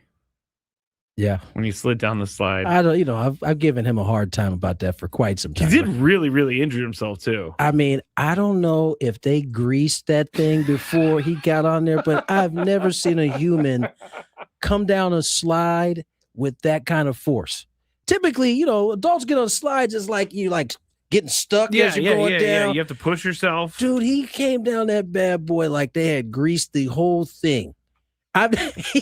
He hit that barrier so hard. Oh, yeah. No, if you type in Dave Vasse Milwaukee, you will be able to find it. And he broke his arm. Yeah, didn't he have surgery? I don't know if he had surgery or not, but I know he was broken. I kind of want to go down that slide, but not after seeing that. After seeing that, I was like, I'm cool. I don't ever want to go down that slide again. There must be a lot of friction on with the mascot, the brewer that goes down, because he doesn't go down that fast. That's what Mime Jr. says. Perhaps Bernie the brewer is built different. He might be. He certainly has a lot more padding coming down there. He certainly has a lot more padding. That is for sure. Right now, I'm having a little issues with Netflix, trying to get this thing up and popping.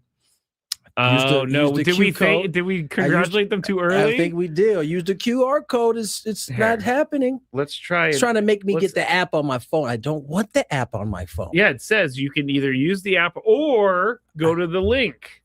Went to the link. Let's go back to Netflix. Oh, it's still there. We're gonna have to figure out how to get Netflix. Oh, we got time. We got. See, this is the problem. This is the problem. There's not people like us out there that are like, I need to get into Netflix to make sure we're good to go. You're saying most people hit that roadblock and they say, I'm good. I think a lot of people would be like that. I don't need to see it that bad. Go to use the remote up top. Use the remote. Oh, that's gonna make me type in your email. Oh no, don't use that. Go back to. We're gonna go back to the phone. Back to use phone. Yeah, there's nothing worse than typing in your email on a TV remote. It's the worst. Oh, you got a new number. Okay, let's try that.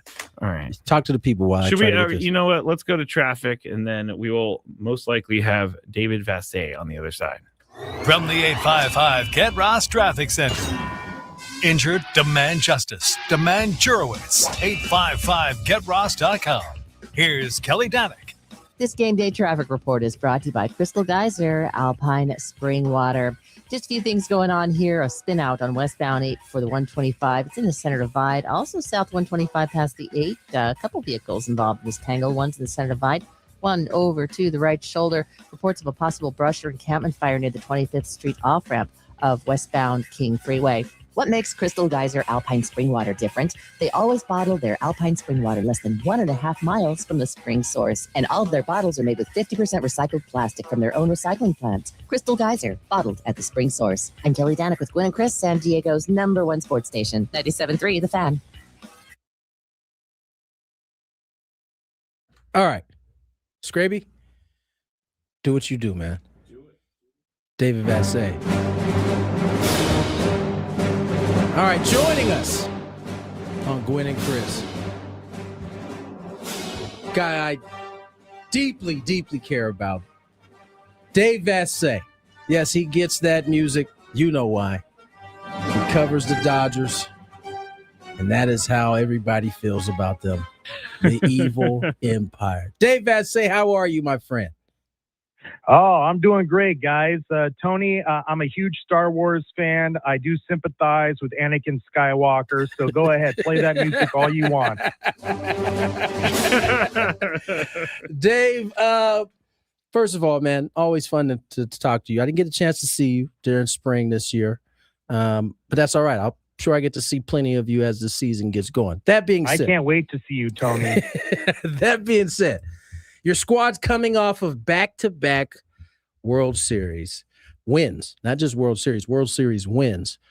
What is new this year for the Dodgers? We've seen a couple guys a little beat up, Seems like Sasage's not having a great time, at least early in camp. But I caution everybody, that was a little bit how it was last year. And then all of a sudden he showed up in the playoffs and was throwing pellets. So tell us a little bit about what the Dodgers have going here in 2026.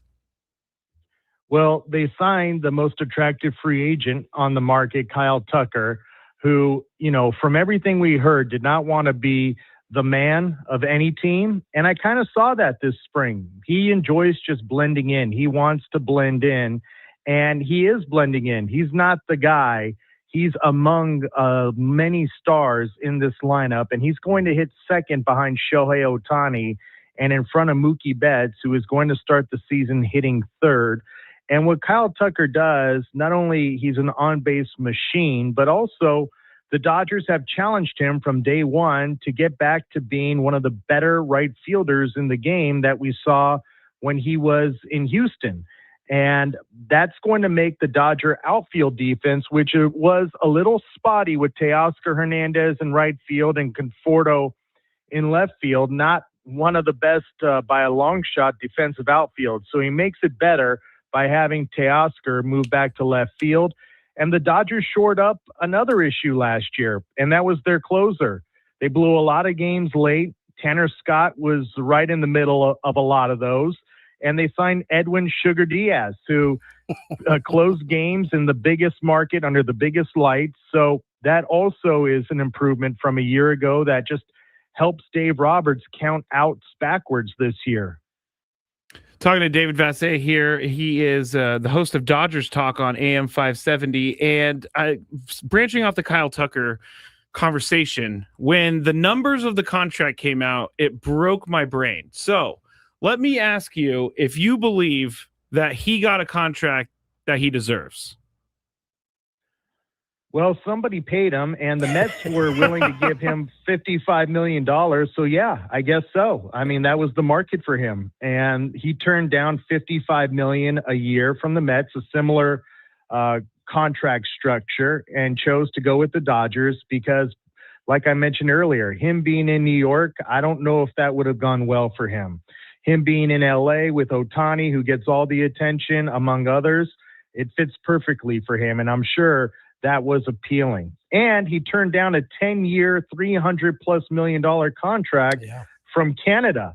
So, there's an argument to be made that maybe long-term security was better than short-term security because he basically has to, earn these next 4 years. And if he does well, he can opt out after the second year of this contract. So, I'm a big believer that if you're offered a contract, you're worth that contract because nobody is telling any of these teams that you have to offer any of these players the numbers that we're seeing these days.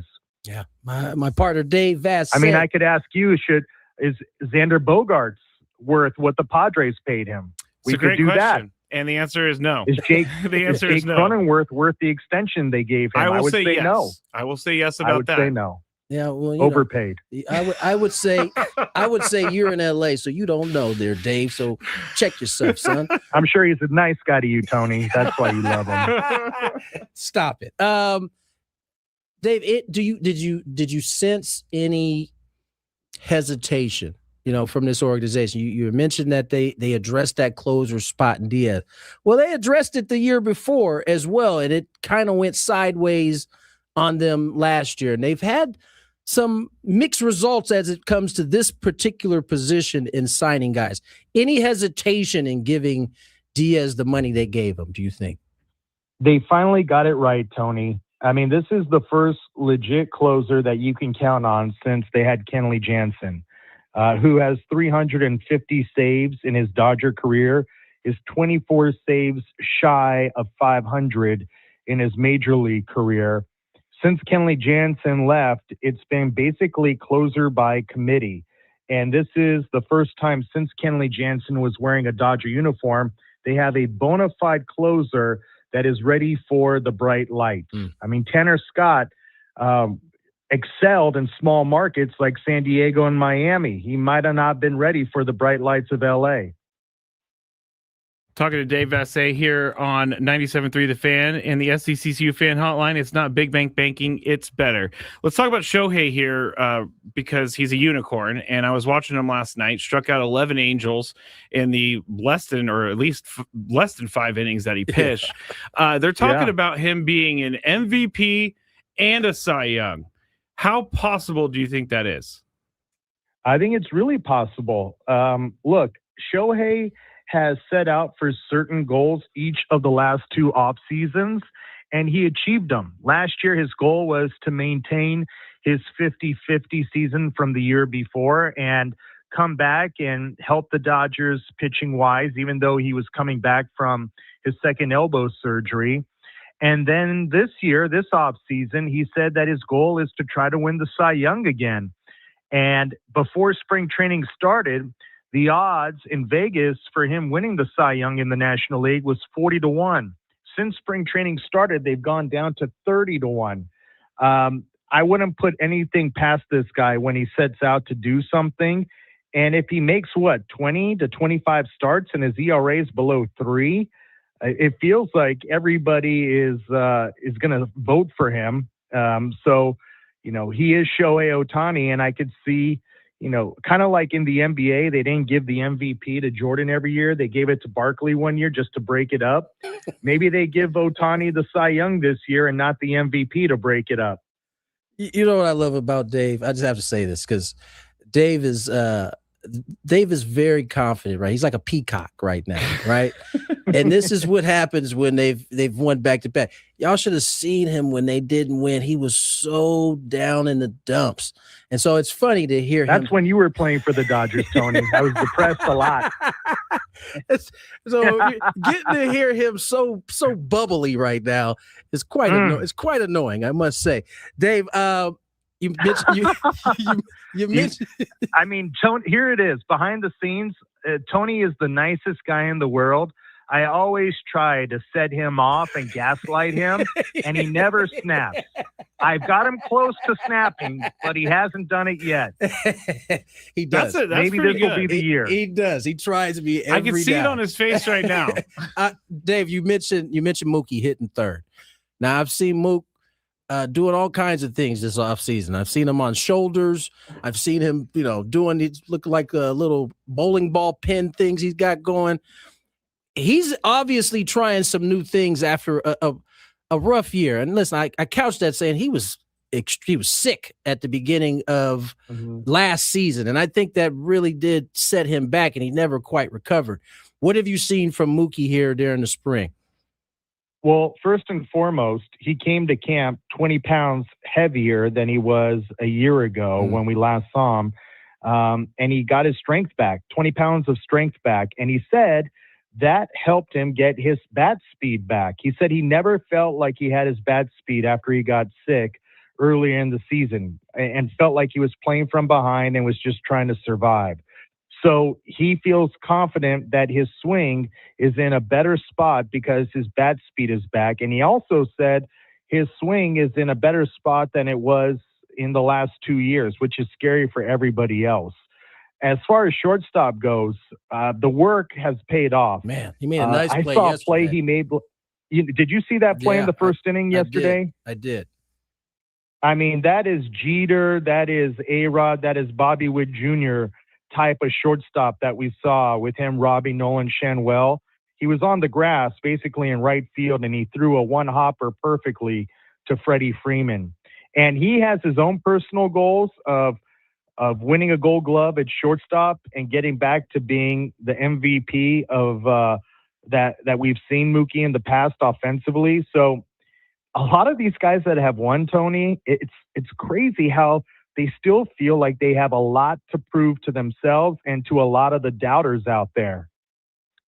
Yeah, no doubt. I think he's going to be motivated. There's no doubt about it. That's a dangerous guy to be motivated. Dave, got to ask you about Roki. He's had a rough go of it early. Is there any concern from the Dodgers, or is this kind of par for the course for him? No, there's a lot of concern. There is a lot of concern. And to start the year, the Dodgers starting depth is not as deep as people think. Gavin Stone was expected to be part of this rotation to begin the year. He had a setback in spring training coming back from shoulder surgery. Blake Snell's not going to be back until the end of May. Landon Knack, who's one of their, innings eaters, has an intercostal strain. So they're down a few pitchers right now, and that's part of the reason why Roki Sasaki is going to start the year as a starter. And they're going to have guys like Ben Kasparius and Justin Robleski on high alert when he starts next week against the Guardians. But yeah, the Dodgers, when they signed him, there was a commitment that they would try to develop him as a starting pitcher. And they really thought they had a guy that could be one of the most talented starters in baseball. That just hasn't happened yet. Many people around the league that I've talked to believe that he's better suited in the bullpen. So I do believe that Roki Sasaki has until the month of May to prove that he belongs and can stick. If he doesn't, the Dodgers have two options. They can continue their commitment to try to develop him as a starter, option him to the minor leagues like they did last year if he doesn't pitch well. And another option is to put him in the bullpen, where they kind of do have a weakness in right-handed reliever in the 6th, 7th innings. So I feel like they're going to read and react on this, but they gave him their word, when they signed him, and he's not making a lot. People think they paid him a boatload of money. They signed him on a minimum contract, minor league deal, basically, $6 million. So, it's not costing them a lot of money, but, the hype this guy had coming from Japan, we just haven't seen it. One last thing before I let you get out of here, Dave. I mean, what do you think about the National League West as a whole? What do you think? I can assume your thoughts on the Padres, but what do you think about the rest of the division and the Giants and the Diamondbacks?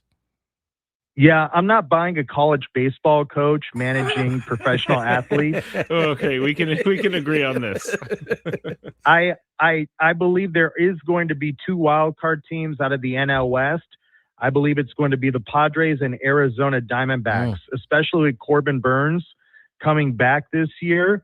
I do believe the Padres will finish second, but I don't believe it's going to be 3 games behind the Dodgers.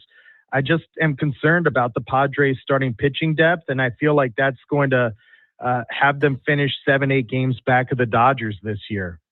So it's not necessarily because the Dodgers are going to play to their potential. They're just the Padres starting pitching is going to. Well, I don't want the Dodgers to win 100 games because when they do that, they don't win the World Series. I see where your head is. I'm going with 98 wins for the Dodgers this year, 98, 99, just to keep them under 100 wins. Okay. Is that mid-range right there, or is that bottom in terms of the wins? I feel like I'm underselling them just for the fact that you want to keep them they under play 100? for October and not for the regular season. So, last year we saw the Angels beat them all 6 times. We saw the Brewers beat them all 7 times in the regular season. So that could happen. And the reality is, guys, teams like that, their World Series is a 3-game series in Cincinnati or Pittsburgh against the Dodgers. That's not the Dodgers' main priority. So that's where I think, the regular season may hold them back from winning 100 games because it's not their goal to win 100 games or break the Mariners' record. Hey, you wear the villain very well, I must say. Dave, as always, man, I appreciate you coming on, spending some time with us. Thank you. Hey, my pleasure. Now, I'll be rooting for the Padres on the nights that Walker Buehler starts. But after that, sorry. Take care, Dave. Thank you, brother. Dave Vasse covers the Dodgers, the host of Dodger Talk. Good friend of mine. I always enjoy having him on. He does. Chat's very upset. He does like to try to get under my skin a little bit. And he got under my skin too. Chat's very upset that we did that. But I said we're going through the entire National League West. It's a preview. We can't skip anybody. Monday, we we'll had be to talking sit Giants through the Rockies. So guess what? We got to do all of them. Yeah, the Rockies aren't a threat, though. I'm not even gonna lie to y'all. When I didn't know that we had started this preview, and I felt away when I got the text from Scrape like, we're gonna have Pecora on. Yes, so I was like, why are we having Pecora on? We ain't even playing them. He's like, well, we did Colorado. Yes, I was like, all right, well then we got to do everybody. Then. He did say this in the text because I was just about to skip the Dodgers. I was about to jump all over. I'm like, why are we just having people on to have people on? I know Tony's rules. If we're doing an NL West preview, we do all the teams. Got to do all. I could have done without this one, but I'm glad that It's good to get. It's good to get a little of that in your blood. So it builds up that irritation and that. and that it's hate. already there though. Yeah, no, but it's already sometimes there. you need to splash it with a little bit more. I guess, but I don't want it. Like when he goes, well, this 3-game series is their World Series. I was like, okay. He wears the villain well. Let's get to break. More Gwynn and Chris on the other side. Padres opening day roster.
upset right now. Don't let Dave Vasse get to you. It's hard not to. Gotta have like thick skin. You know what he reminded me of, actually, and it came to me while he was being conceited about his team. Ooh. It's like the evil Ben Higgins. Because they have the same sort of like delivery. That is good. And dryness. That to is them. very good. I can 100% see Dave Vasse being the evil Ben Higgins. Like, well, guys, I've heard, I can hear it in my head, Ben Higgins saying that. The evil Ben Higgins. It's totally true. Oh, wow. That's crazy. Wow. What did my man KG say on the chat? Oh, there's a couple good things on the chat. One of them said, I'm now just driving around cursing everybody. Oh, yeah, I can see that. Evil Ben Higgins. Wow. KG said, it's like having your ex-boyfriend over to your house for dinner. Or no, it's like having your wife's ex-boyfriend over to your house for dinner. It's true. It's true. Hey, believe me, everybody. I was crawling out of my skin just like everybody else. Oh, that's hilarious. That That's is good hilarious. Stuff. That's good stuff. We should say no Chris versus the fans today. Chris is out, and we also have a way, way better topic to talk about today than Chris versus Looks the fans. like you guys were given an early Christmas gift, I guess. Yeah, Christmas gift is right. It's not necessarily a lineup, but it's a roster. Yeah, 26-man roster announced via the Padres. They have released it. Now, obviously, I can't find it. Give me a second. I got it right here. You got it? Go ahead. Yeah, no real surprises before we get into it, but None. pitchers. None at all. Yeah, Walker Buehler, Michael King, Mason Miller, Wandy Peralta, Jeremiah Estrada, Ron Marinaccio. I didn't necessarily expect him to be on there. Adrian Marijon, Nick Pivetta, Randy Vasquez, Kyle Hart, German Marquez, David Morgan, Brad Gley Rodriguez. Catchers, Campusano and Freddie Fermin. Oh, my gosh. Sorry. Infielders, Miguel Andujar, Xander Bogaerts, Nick Castellanos, Jake Cronenworth, Ty France, Manny Machado, Gavin Sheets, and then finally the outfielders, Bryce Johnson, Ramon Laureano, Jackson Merrill, Fernando Tatis Jr. I'm sorry. Barry Bonds is on the pregame show for the Netflix. Yeah, Barry Bonds, Albert Pujols. Hunter Pence. No, it's... Well, I know he's on the broadcast. It's not Hunter Pence out I didn't there. see who it was. That's Rizzo. Oh, that's definitely Anthony Rizzo. That's definitely Anthony Rizzo. Has Barry Bonds ever done any analysis like this before? No, but he can talk. He's good. He'll be fine. I think I just think it's great that, in NBC, you got the buildup that Michael was going to be on like the broadcast team, and then we just find out we get a couple interviews. He's actually got the mic in hand. He looks good. He got the makeup on. I mean, yeah, man, I'm happy to see Barry up there. Anyway, he does look like he's very happy. He rides bikes now. Like I follow him. He's like a big biker, like not motorcycle. Yeah, biker, like bicycle. Bicycle. Well, then I hate him because I am not a bicyclist fan. Then I hate him. Is he the guy who rides like in the areas where bicyclists shouldn't ride? That I don't. Is he riding in the groups of 70? I just know he's he's into it, like for real. Okay. I mean, he is a former professional athlete. Anyway, outfielders. I guess I didn't mention Bryce Johnson. He is on the roster. I'm trying to think who's not on the roster that maybe you expected. Because Ron Marinaccio, I didn't necessarily expect that one either. Well, they put Sung Moon Song, as you said, on the IL. Oh, you know what? Matsui's on the IL. He too. is. So Will Wagner's on the IL. Jason Adam is on the IL. Brian Home's going to be on the IL for a while. So wait, let me pull that back up. Hold on. Where did you get it from? Padres on you Twitter. know what? I got it on the text. Here we go. So that bullpen is going to change because Jason Adams is going to get healthy, and so is Matsui. Mm-hmm. So the question becomes, really, for Kyle Hart and Ron Marinaccio, how well do you throw the baseball? Yeah. You think David Morgan's got a pretty locked-in slot? I would say yes. I would say Bradley may not have a locked-in spot. That's interesting.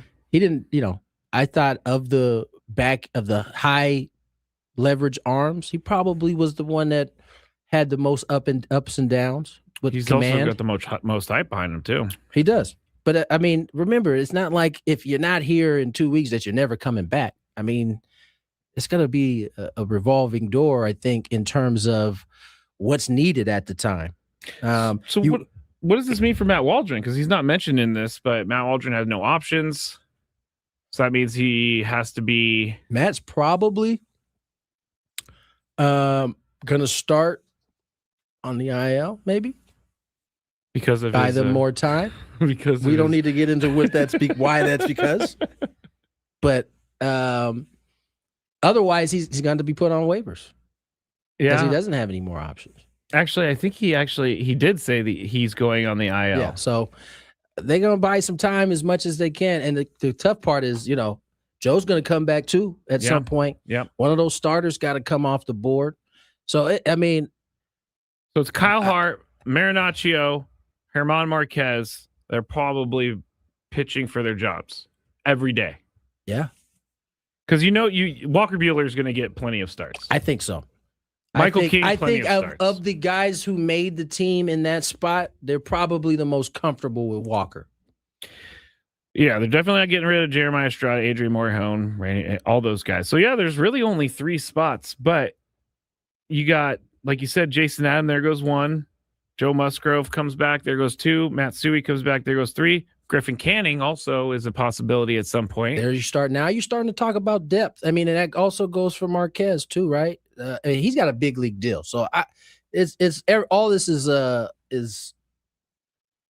and it may not even end up being depth because, if you got outs or you don't have to go to the minor league, a guy like German Marquez is not likely going to say, yeah, I'll accept my assignment and go down there when that time comes, if that time comes. Do you think, you don't know because you're not in his head, but do you think that playing for the Padres, going on the minor leagues and being ready to go for them might be better than going to start for a team like in the big leagues? The Tweens? I'll let you answer that question. You think that German Marquez wants to go play for a garbage team like the Twins? You think he wants to go to El Paso? I don't, but I think that he knows he'll get an opportunity at some point through the year. I'll just let you marinate on that for a little bit. I mean, I know he doesn't want to go to El Paso, but there's a part of it that's like he also wants to be on a winning team. You think? Okay? This is a good question. Do you want to be? Would you rather be on a winning team? No, it's not even a winning team. Would you rather be in a winning organization and down in AAA, or be in the big leagues? Do I have the opportunity? Winning organization. Do I have the opportunity? Am I going to get some starts at the big league level this year to prove myself? Maybe. And I'm going to get like 10 starts, 15 starts with the Tweens. Yeah, you're gonna get you an opportunity. All right, you made your case. Okay. That's resume stuff right there. If I pitch well, I can find myself somewhere else. You're pitching in the big leagues. Okay. Listen, all right. I know the love of the game is the thing, but that's a lot of money to just be in the minor leagues, kicking it on bus trips or 2 a.m. wake up calls to go wherever you're going. I see that stuff. That is the stuff I do not think about. A lot of it is less to do about money and more to do with like travel, amenities that you have as a player. That is true. You're taking buses. You're going, forget the buses, just in the clubhouse alone. Like you ain't getting, there ain't no cold, hot contrast or none of that stuff you get at the big league. You got one of them old major league where you start it up like a lawnmower joint, turn it on, and then now you got your bubbles. You know what I'm saying? So I do. I don't know. The Padres are in a good spot right now in terms of what they have, but I don't know that it stays that way. I don't know the language in a lot of these veterans contracts. Well, that's what I was going to ask with Walker Buehler, because German Marquez got a big league deal, as you said. Walker Buehler did not, but now he's on the 40-man roster. Does that mean once he gets put on the 40-man roster, he gets converted? He gave up his out because he made the team, so he can do whatever the team needs him to do. Well, yeah, I don't know if he has other language written later on or whatnot, but yeah, because he's making, according to Spotrac, $1.5 million, which obviously is not that much, but I think Walker Buehler is going to have a great year. I do too. Every time he started, Sam would send the audio back of him talking to the media after the game, and he really knows a lot about pitching. And he said it so many times that it got stuck in my head, but I don't have that 100-mile-an-hour fastball anymore. I have to learn how to pitch. And so you got to think that he is coming into this year reinvented.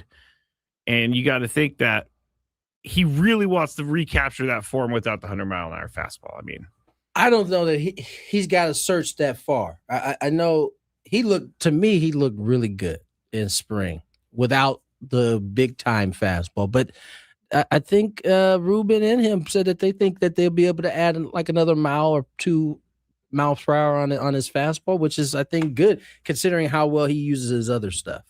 Now, he had a rough one that last outing, but outside of that, he was pretty good. He was.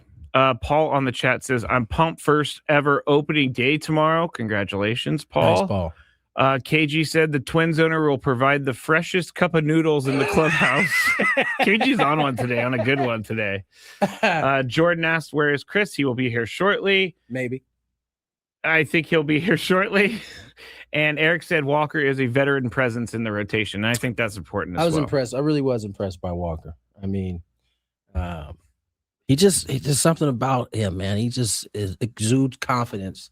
And he just seems like he's just in a good spot right now. His elbow isn't hurting for the first time in years, it sounded like. So he's in a good spot. Padres surprising me, man. I didn't think you guys would get a 26-man roster. By today? Yeah, I mean, everything they've been doing is shrouded in secrecy, so I'm very excited. I mean, they didn't really have anything to decide at this point. Yeah.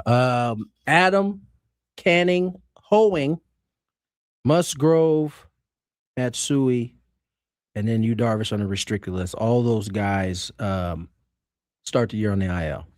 Have you seen or talked to Joe since he shut it down? I have.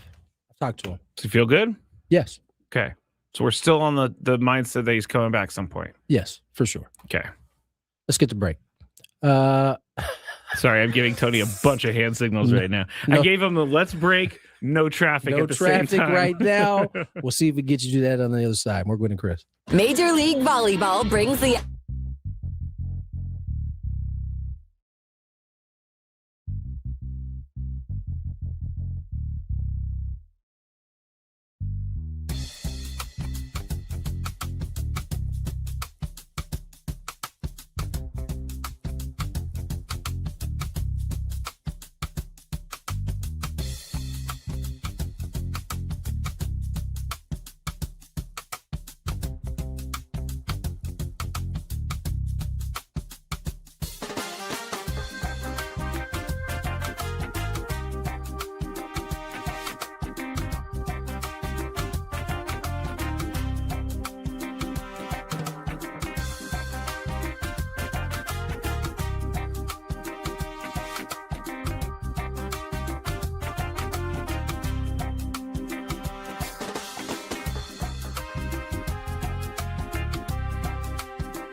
MLB opening night. Thank you, Tony. I got my ear thing in now. Gosh, You're struggling. It's funny. This left one. It's you got two different generations up here talking. There's multiple, right? You got Barry Bonds, you got Albert Pujols, Hunter Pence / Anthony Rizzo. Anthony Rizzo and CC Sabathia. They asked CC about the ABS. He brought up the point that, pitchers are going to have to throw strikes more. And he thinks offense could open up across the league. The other thing he said was the thought was the art of catching was going to get lost in this whole deal. Yeah, he did say that. And it was, and when CC said this, it immediately resonated with me after watching all of these spring training games. You get a catcher that knows how to present it well, and you get guys challenging. All of a sudden, it could be a weapon, right? You get you to use your challenges on pitches. You think I'm presenting it too well. I am dying to see how this all works out. Now, Chris is under the impression that it's going to be a marathon of challenges, and I just can't see it happening. It won't happen. It was funny. The last spring training game, or second to last spring training game, Padres were out of challenges in like the first inning. Oh, really? Fermin challenged one in the top, missed, and it was funny. It was the second last game, so I got the idea that the Padres were working like a real game management of it. But because it had been, guys had kind of been just challenging on their own when they won it, and Toddy hadn't been here. Yeah. He got a call on a strike 3 that he was 95% sure was off. He challenged, and immediately, as soon as he tapped his head, he looked into the dugout, and it was clear that, oh man, we only got one left. I shouldn't be challenging so this. He messed up. And so he messed up. And sure enough, came back. He was wrong. They lost their challenge. They had no challenges for the next 8 innings. I say all that to say Chris's fear, I think, is going to not come true because of that. Teams are going to be desperately afraid that if they use their challenges too early, even if it's a good challenge, that it could cost them late in games. And I think that's what we're going to see. You're going to early in the season, you're going to see less. You're going to see less experimenting, but you're going to see these plans implemented in real time, and there's going to be some adjustments made, I'm sure, as the season goes along. I mean, yeah, definitely adjustments, and I think teams are going to start realizing, hey, we should probably keep a challenge till the end of the game just in case. Freddie Fermin had one of the best percentages. Now his percentages got knocked. Maybe that second to last start, because Michael King made a pitch in the first inning, and he thought it was a strike. And I don't think Fermin was going to challenge until he saw Michael King doing this. But the challenge went to Fermin. It didn't go to King. And so he ended up getting his percentage messed up. I didn't even know they're doing it that. So that's my thing, is that pitchers probably won't be allowed to challenge unless your name is Matt Waldron. And the reason for that is the knuckleball, he's probably got the best look of everybody, because the catcher's trying to catch it. The umpire's trying to see it, He's probably got the best view. So he's probably the only pitcher that will get the challenge. But the rest of them are going to come from the catcher, because the hitters sucked. I hate to say that. I was a big proponent that the hitters would be able to handle their own. They weren't. I think it was 44% they got right, to the catchers like 56% that they got right. Well, I was thinking this morning, what happens if ABS breaks during a game? Because it's technology. Just go back to old school, I would have guessed. Well, what happens if you go to ABS and it's broken? So I looked it up. Whatever the umpire said, I would assume. Correct. Yeah. It's the umpire's call. So if something like that does happen, where one team challenges and it's broken, neither team gets a challenge anymore. And guess you have to just go with the umpire. We'll all be okay, because we've been doing it that way forever. In the 2025 spring training, out of 88,000 plus pitches, only 291 were not tracked, indicating that malfunctions occurred. So it's very rare What's for that this percentage? to happen. Do we have a percentage of that? Let me go get my little trusty calculator. Tony and I have been talking percentages all day, and my brain is about to explode. But 88,534 divided by 2, or never mind. Hold on, I'm doing my math. You don't have to do it on the air, man. Yeah, I'm sorry about that. 0.003? That don't sound right, buddy. Oh, 0.003%. Yeah. Okay. Yeah, that sounds about right. Yeah. So 0.3%. Because then you go boom, boom. Right, 0.3%. Decimals. Yeah. Oh, man, math teachers out there must hate me. They must hate me. I was talking to someone over the weekend. That's why I had you do it and not me. I was talking to someone over the weekend, and it was a simple math problem. And I had to start doing it in the air so that I could add it correctly. And they're like, man, that is like less than a kindergartner. I'm like, I know. How do you think geometry went for me? Geometry was my worst subject by far. Was it? I could not stand geometry. There's no reason to learn proofs. There's no reason. There really isn't. I've never used it. As an adult, I think we know that very well. A lot of the math stuff that we initially had wasn't necessarily useful. Addition, subtraction, algebra division, 2, multiplication. pre-calc, all of that. All I need to know is give me a calculator. Eric says, is how many challenges a catcher overturns going to become a new stat? I guess that goes against their record. How many are they going to have overturned from the umpire? Is that what the question was? I think so, yeah. Yeah, I think that's probably going to be a new stat. Like your framing is, so elite that you're tricking the umpires too. Everybody's texting me about this math thing right now. The Hambino said use Chat GPT. Tyler said it is 0.3%. Yeah. It's an extremely rare thing. Small, but you know what? That 0.3% is going to be blasted when it happens. It is. I can't believe the ABS system malfunctioned.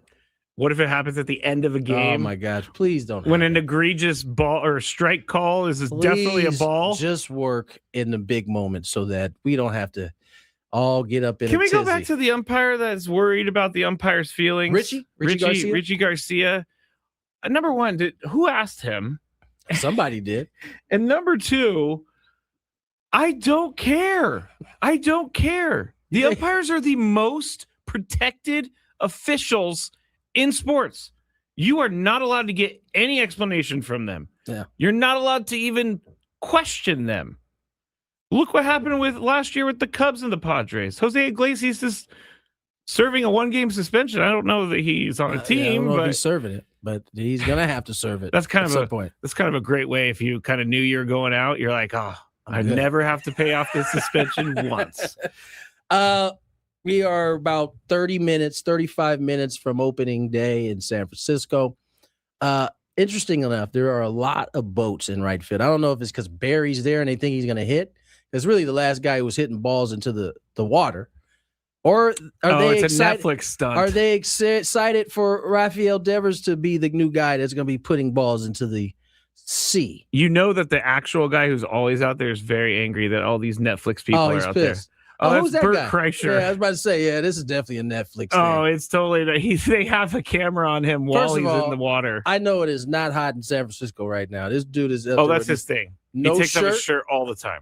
That's like he's basically freezing. A shirtless guy. He's feeling. Look at the flags about to fall off of the pole. They're blowing so hard. He does look very cold. Oh, Barry Bonds is interviewing Bert Kreischer. This is crazy. Barry's probably saying something, man. If I was still playing, man, you have to be out there all day long.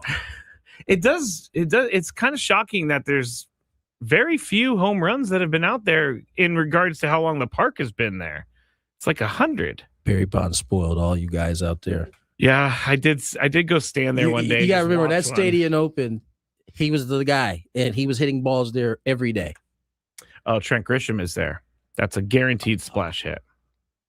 Trent didn't hit no splashes when he was here going there. I mean, the wind is blowing out. Anybody gets a hold of one, it's gonna go out. It's you got that kind of pop, you can get it in there, especially on a day like this. Those flags are like blowing straight out to right center. But the thing about San Francisco, you can't trust the flags. Really? Flags can be blowing one way and the ball is doing something completely different. Yeah, I've seen the Seagulls be confused as well when they're flying around. They're like, wait, this wind wasn't here just a second ago. Anyway, all right. Anything else? We got no. I don't know that we could talk about Bert Kreischer anymore. No, Birds need to get a shirt. We do have a big five though. What do you got lined up in your big five?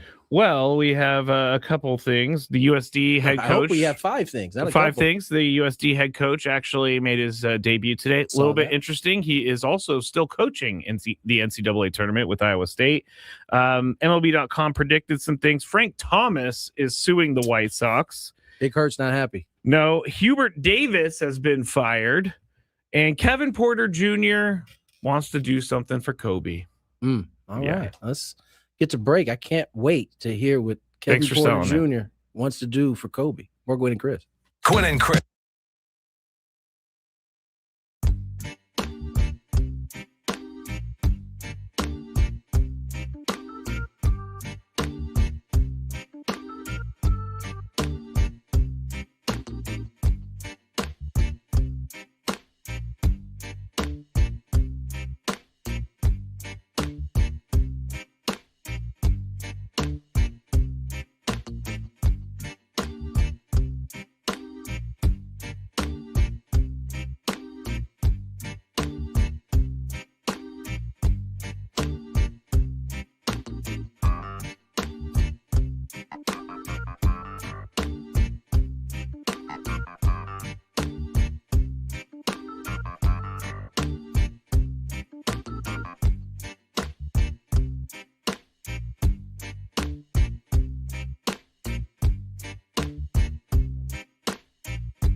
Feels like Chris Ello is close to joining us.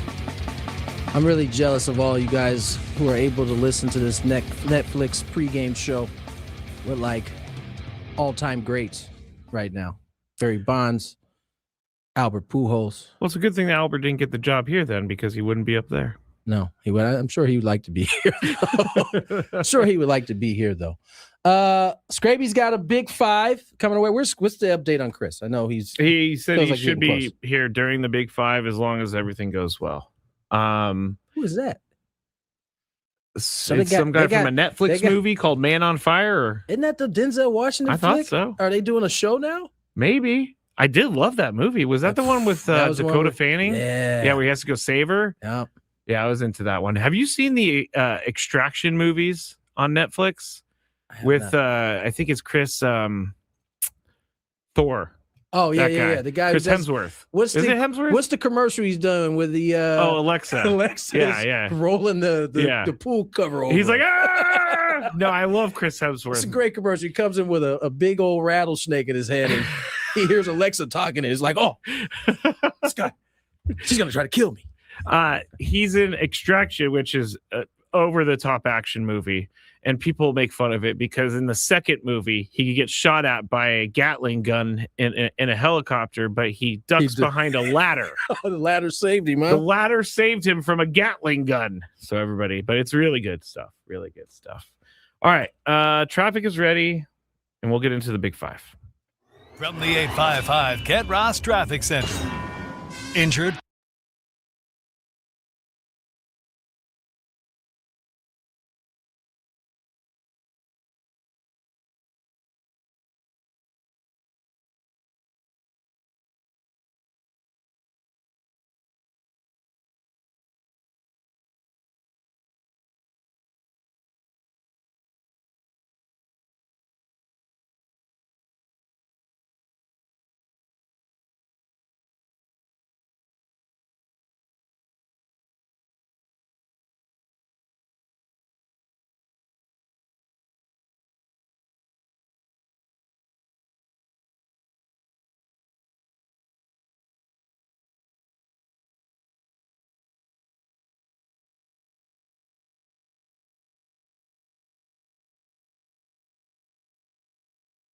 Check on the latest in sports. Only the most important topics and questions are brought to light. Stop what you're doing and listen. These news stories will astound and amaze you. The one, the only. Oh my God, who the hell cares? The Big 5 starts now on 97.3 The Fan. 2 things before we jump into the big 5. Number 1, on Netflix during live events, they always put the remaining time of the commercial break in the corner, which I love because it tells you how long you have. And the second thing is Luis Ariz is leading off for the San Francisco Giants tonight. I better hope y'all don't see Luis, man. I'm just saying. You think Luis?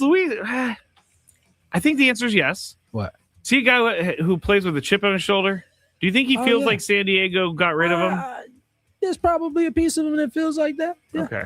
Yeah, I figured But that. I think he also recognizes that, whether it was the concussion that led to it, he didn't have his best year in a walk year. So, he did say that. That kind of comes with the territory, Had he had the same season he had the year before, we probably ain't having the same conversation at this point. Padres probably are in a different spot. Yeah, that is true. Usually when we play Chris versus the fans, well, the last couple of weeks, it is brought to you by Good Guys 25th McGuire's Del Mar Nationals Car Show, April 10th through the 12th at the Del Mar Fairgrounds. Over 2,500 hot rods, muscle cars, lowriders, woodies, and more. Get details at good-guys.com, good-guys.com. All right, here we go. Number 5.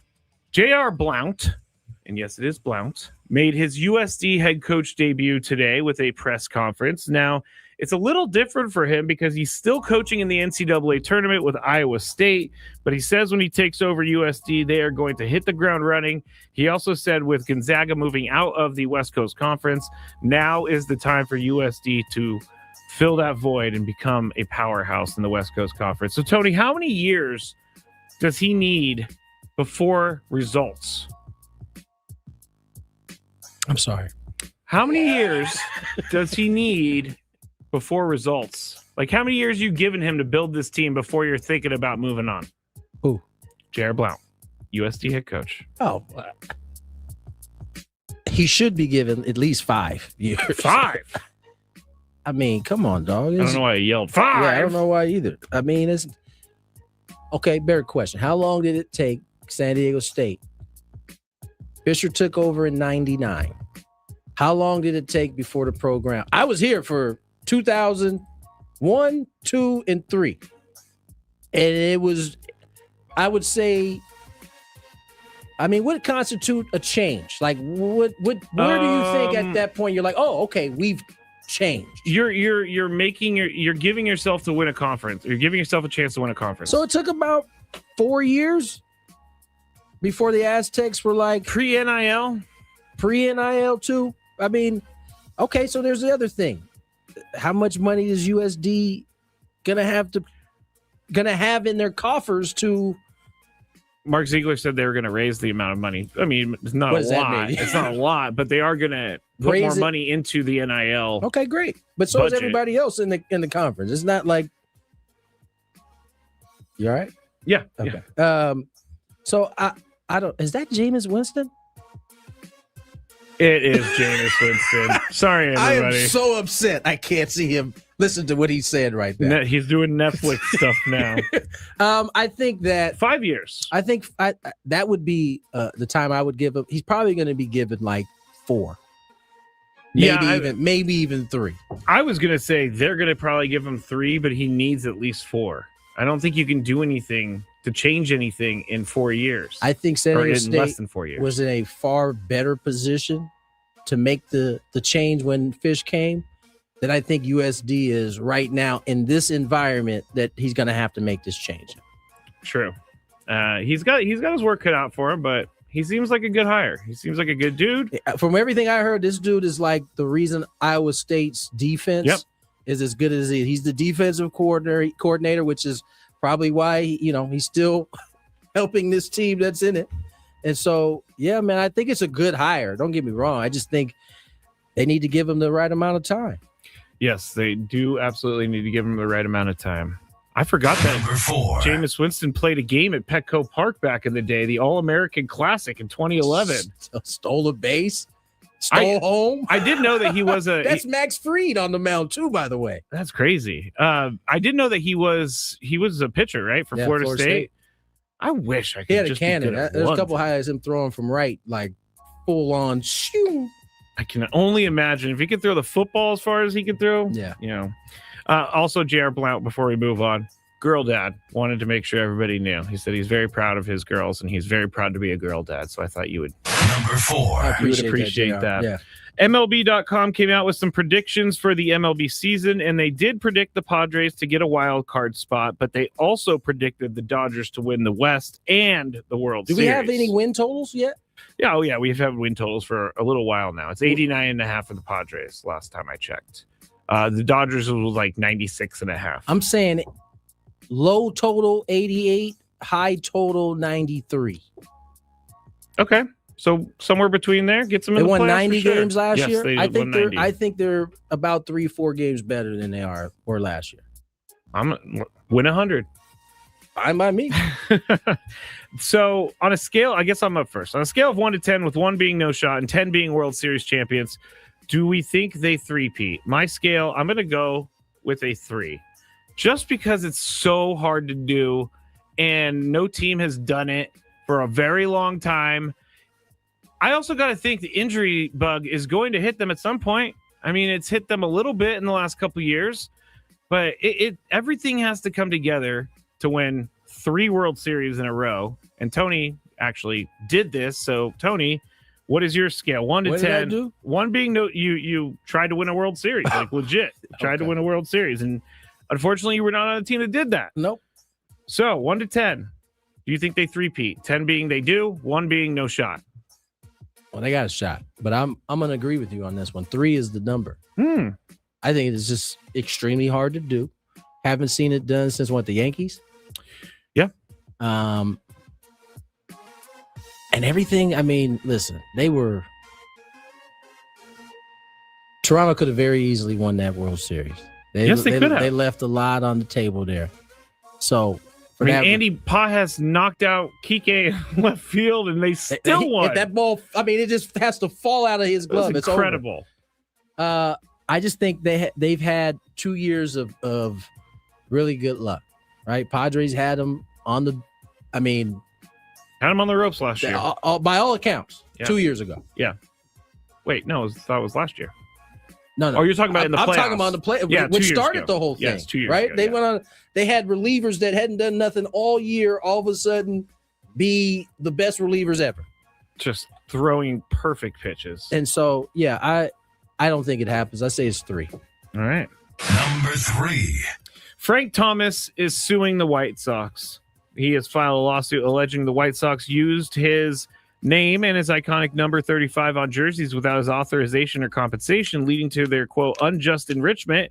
Complaint is based on the Illinois Right of Publicity Act, which forbids the use of a person's identity for commercial purposes without permission. Thomas is seeking a minimum of $50,000 in damages plus attorney's fees and punitive damages and has requested a jury trial. His legal team reports that a cease and desist letter sent to stop the production of the jerseys was disregarded by the involved parties.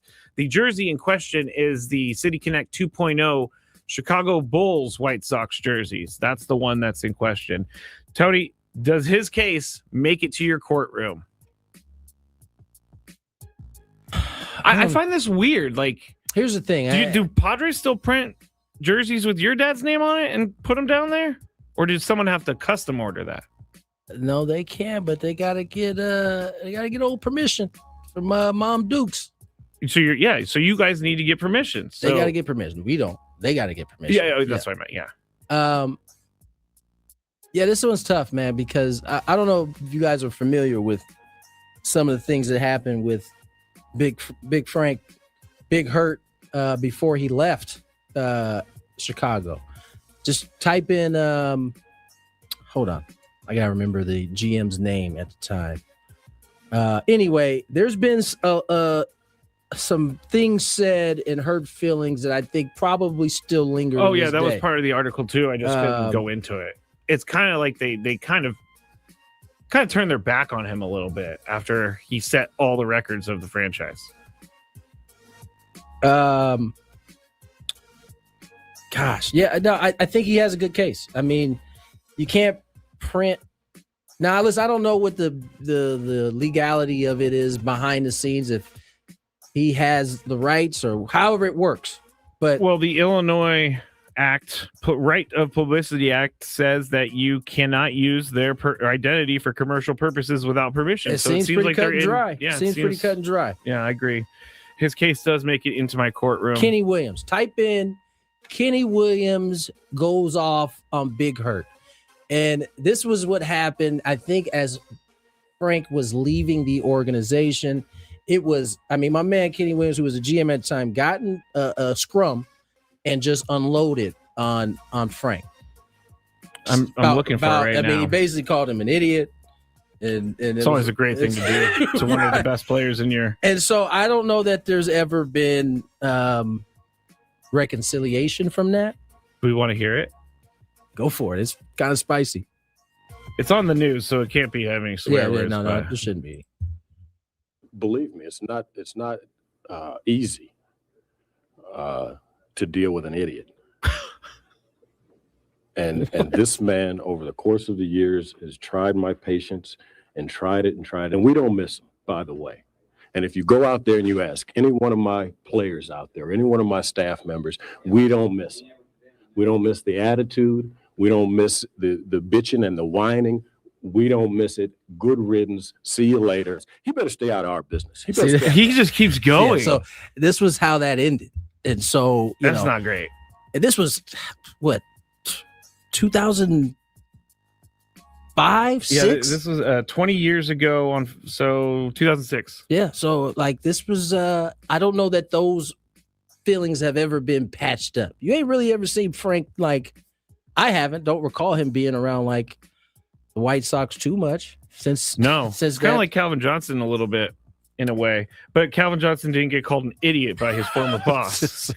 Like when he said idiot, it was like there was some that was from the left side of the chest. Oh man, he genuinely does not like Frank Thomas. He took his time. He said it's tough. Well, that was tough when you got to deal with idiots. It's like, yo, did not. There's bitching and whining. It's like, man, you felt that way, huh? Number 2. And Frank Thomas is a large man. That would be very hard to say that to him. What's the product he got on the shelves out there? I don't know. Do we see the commercials all the time? Skechers? No. It's like testosterone. What is it? Oh, it's not Gen X. Gen X. New Gen X. New Gen X. Yes, You're right. I just saw one with Doug Flutie too. Yeah, Doug's in there throwing the football, man, making him feel good. Hubert Davis is out as North Carolina's head coach, the school announced last night. Sources told CBS Sports that UNC fired Davis rather than an amicable split via a resignation, and the school will pay out all the remaining money on Davis's contract. His buyout exceeds $5 million. The Tar Heels blew a 19-point lead with 14 minutes remaining against VCU in the first round of this year's NCAA tournament. The collapse was the largest by any team in the first round in the history of March Madness, and was also a third straight loss to end UNC's season. Notably and crucially, the Tar Heels were without their best player, Caleb Wilson, who missed the final 9 games due to separate hand and thumb injuries. I'm up first. Was it time to make a change?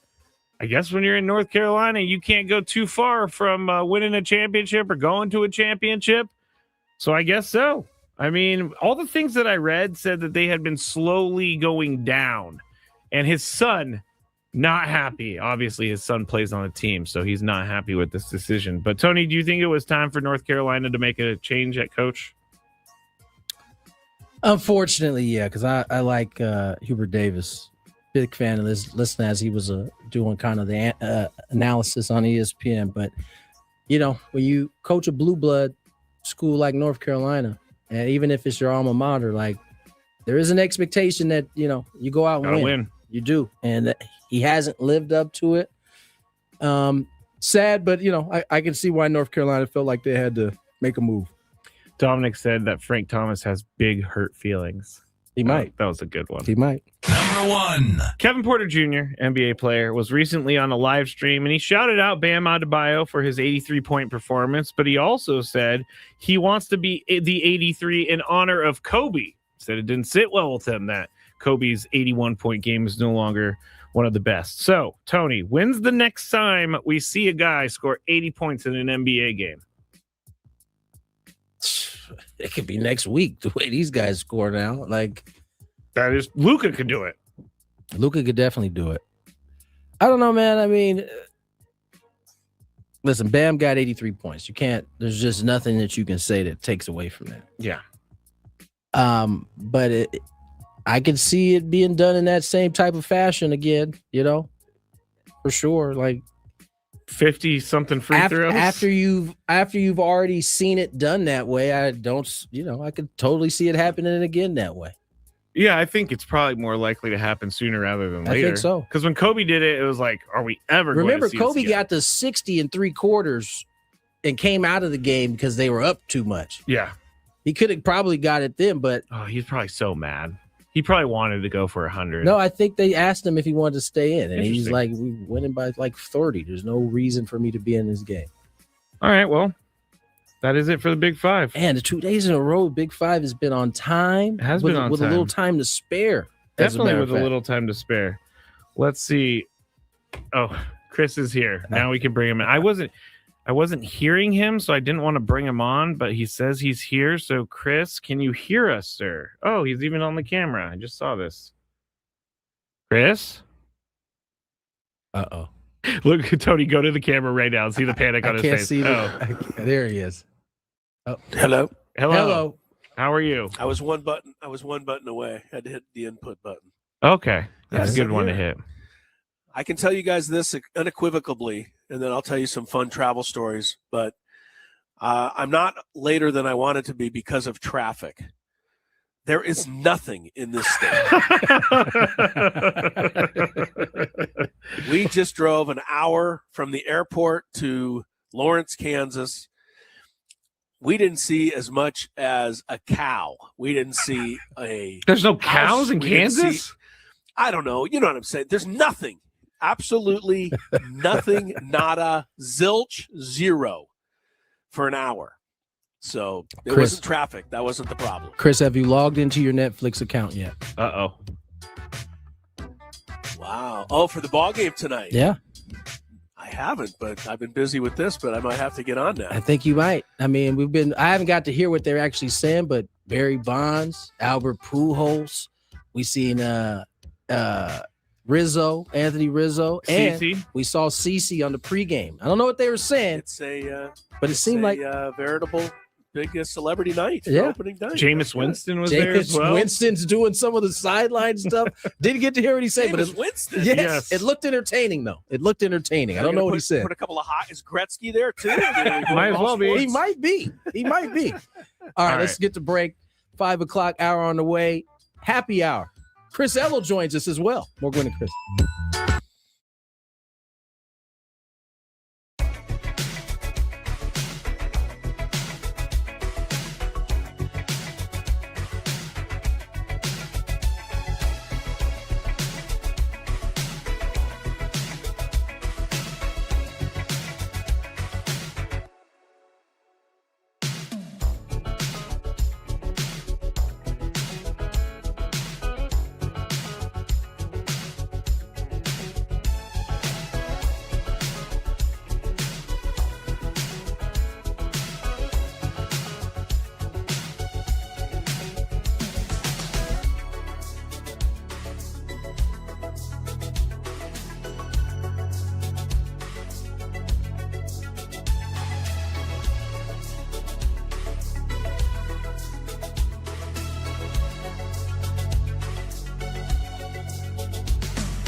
Geo Pools, the company trusted by thousands of San Diegans to keep their pools sparkling, swim ready, and expertly maintained. Call Geo Pools now and say radio for a free month of service. Tony Gwynn Jr., Chris Cello, Matt Scraby. Opening day of 2026, just minutes away. Yankees, Gigantes. Should be a doozy. I think the biggest doozy was that I got on my TV here in the hotel room and signed up for Netflix, and I am watching the game on a big screen. Nice. Did you sign up or sign in? I did not. No, I just signed in. Okay. I don't know. I did not expect to be able to do it, but I did it. I'm very, very pleased. He goes, "You guys didn't believe I could do this." I'm like, no one in this room said anything. Well, if I would have asked you, taken a poll, will I be able to sign on to Netflix in my room? I think both of you would have voted no. Here's what I would have said. I hope so. There would have been some doubt, though, is what Chris has said. Yeah, there would have been doubt. Come on. There's a little bit of doubt. Chris, I don't want to get your take. I mean, not any surprises really on this 26-man roster. Like we like knew it all along, I guess, So, but as you like to say, Tony, and I like to agree with you on this. This is only the roster for tomorrow. Right. It's going to be fluid. 100%. And it could be fluid, like as in within a couple of days. I mean, I don't think Song's on the DL for long or the injured list. Jason Adams will be back and ready. And, so they're going to use, all baseball teams now, this is pretty normal now. It used to be, like you say, you went with your 25 guys and you only really made a change if somebody got hurt and was going to be out for a few weeks. Now, it seems to me the teams use 30 guys, just only have 26 active. Yeah, they may be even more than 30. Yeah. So, this is the way it goes. And it's kind of good. I guess for the players, it's probably not as fun. Because, when you get sent down to El Paso just for like a week, right? Yeah, so you got to pack your stuff and go down and, and they'll be, well, you'll be back up. And you're like, well, why don't I just stay here? I spent my 2008 on the shuttle bus, like on one of those shuttles. Up that'd be down, no fun at all. Up and down. Yeah. It's not fun, but it is a part of it. And as you said, I think you made a great point. In today's game, you're going to use most of that 40-man roster throughout the year, just with pitching injuries alone, probably. Yeah. And in most cases, you're going to use almost all of that 40-man. Yeah, and like a guy like German Marquez, who's the fifth starter. I don't know what they do with German Marquez. I don't think they send him to El Paso, but when there's a stretch of games where they're not going to use him, why have him on the roster for 17 days when you could have another player, an active player? That's the thing is you got a couple off days, so there may not be a need to move depending on how well the offense gets out to shoot. I think, Marquez is a guy who's probably pitching to stay. I think who are other guys we kind of circled? Kyle Hart. Kyle Hart probably pitching to stay if he can. And Ron Marinaccio probably also pitching to stay because you got Matsui, you got Joe's eventually going to come back. Adam, as you mentioned, is probably the quickest to come back. And then beyond that, you got a guy like Canning who eventually will be healthy. It's more depth at the in the rotation. So listen, Waldron's another one. He's starting on the IL. This buys them some time because remember he's out of options. So they have to try to figure out a way to get him by. Now it's most likely if everything holds, he's probably going to have to be put through waivers at some point. You can't keep him. Well, that's what I was going to say, Tony. How long can you fugazi this thing? Jason Adam pitched just a couple of days ago. Sun Moon Song was in the lineup a couple of days ago. Waldron came in and pitched, and now you're telling me they're all hurt? I'm not blaming the Padres. This is what every team is doing right now to try and maximize their team. But I would imagine there's some rules in place. You can't just put people on the injured list that aren't actually injured. Yeah, the thing is with spring training, you can play in these games and not be ready, and so they'll be on the IL. They got the 10 days. Is it still 10 or is it 15? They have 7, don't they? No, Some it's are 7 now. 7 is pitching. 7 is concussion. IL. 10-day is position player. 15-day is the pitcher. So Waldron's got 15. Adams got 15. Was there another pitcher? No, Griffin Canning. And Griffin Canning might have 60. Matsui's got 15. Matsui's got 15. Yeah, well, Matsui. So that buys them 2 weeks to figure out what they want to do. What they want to do, yeah. And they're not the only team doing this. No. So this is not a Padre thing where you say, well, the Padres are cheating the system. No, they're well, I guess to the letter of the law they are. But everyone's cheating the system. There's no question at this point. Everyone's got guys. I mean, I'll call out the Dodgers last year for cheating the system for the whole year on Blake Snell and then bringing him back for the last month or two of the season. But I just saw Jessica. We can't prove it, but it sure seems like that's what they did. I just saw Jessica. Yo, I got to talk about this starting lineup. Are you guys watching? Are you watching this, Chris? Aaron Boone. Well, I'm watching Aaron Boone walk out. Yeah, run out. Are you there, watching the dancers though? What is happening? Yeah, on a bunch of New York taxis. There's like a bunch of dancers just dancing on taxis as the New York Yankees guys run out. We have lost our mind on pregame entertainment. We really how this is making the game a bigger deal. I'll never know. We're definitely going to hear about this tomorrow. There's going to be a lot of complaining. You're right. There's going to be a lot of complaining about the dancers on the field. I want to get paid to do this. I'm not saying it's their fault. They're being told what to do. So Chris, look at me. I'm dancing. Yeah, well, please don't do that again. If you're doing that, I'm not looking. Please don't ever do that again. I mean, God, baseball, you don't have to try to make it bigger than it is. Just play the game. It's opening night. Now, we're good. We're happy. Guys are running out on the field. You don't need this. It's a taxi. What are they going to do on the other side? Cable cars? They do have a cable car. I saw it already. The San Francisco side, To be fair, this is a Netflix production. They haven't done this before. Maybe Major League Baseball will then tell them next year, hey, man, we chill on maybe the dancers. Watch this. And the trolley that we had on the field before the game. The only thing that would have been funnier than this is if they jammed all 9 Yankees into one taxi cab. Oh, that would be great. And they came out like the Kendrick Lamar performance in Super Bowl. Yes. Like all of them coming out of the car. But first, Tony, the taxi cab with all 9 players came screaming into the stadium and busted and did some fishtailing around the outfield dirt. Because that's the way cabbies drive in New York. So we got to set the scene properly before we let them out. You know who gets the short end of the stick on these opening days?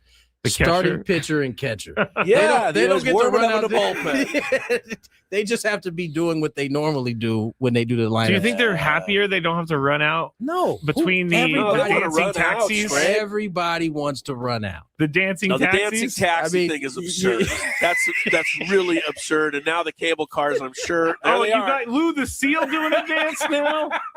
The cable cars are on the other side. The players are going to run through the cable cars to come out on the field. They are. Yep, they're actually on the cable car. Tony Vitello just had to negotiate the stairs of the cable car to get down there out on the line. Tony looks like a college coach. The way he's kind of going through the line. Is he going to call? What's your prediction? What's your prediction, Tony? Does Tony Vitello make the whole year? Yes, of course. Right. There's Luis Ariz batting leadoff. Padre fans will be pleased to see that. Because, I mean, the Giants won't be winning any games this year.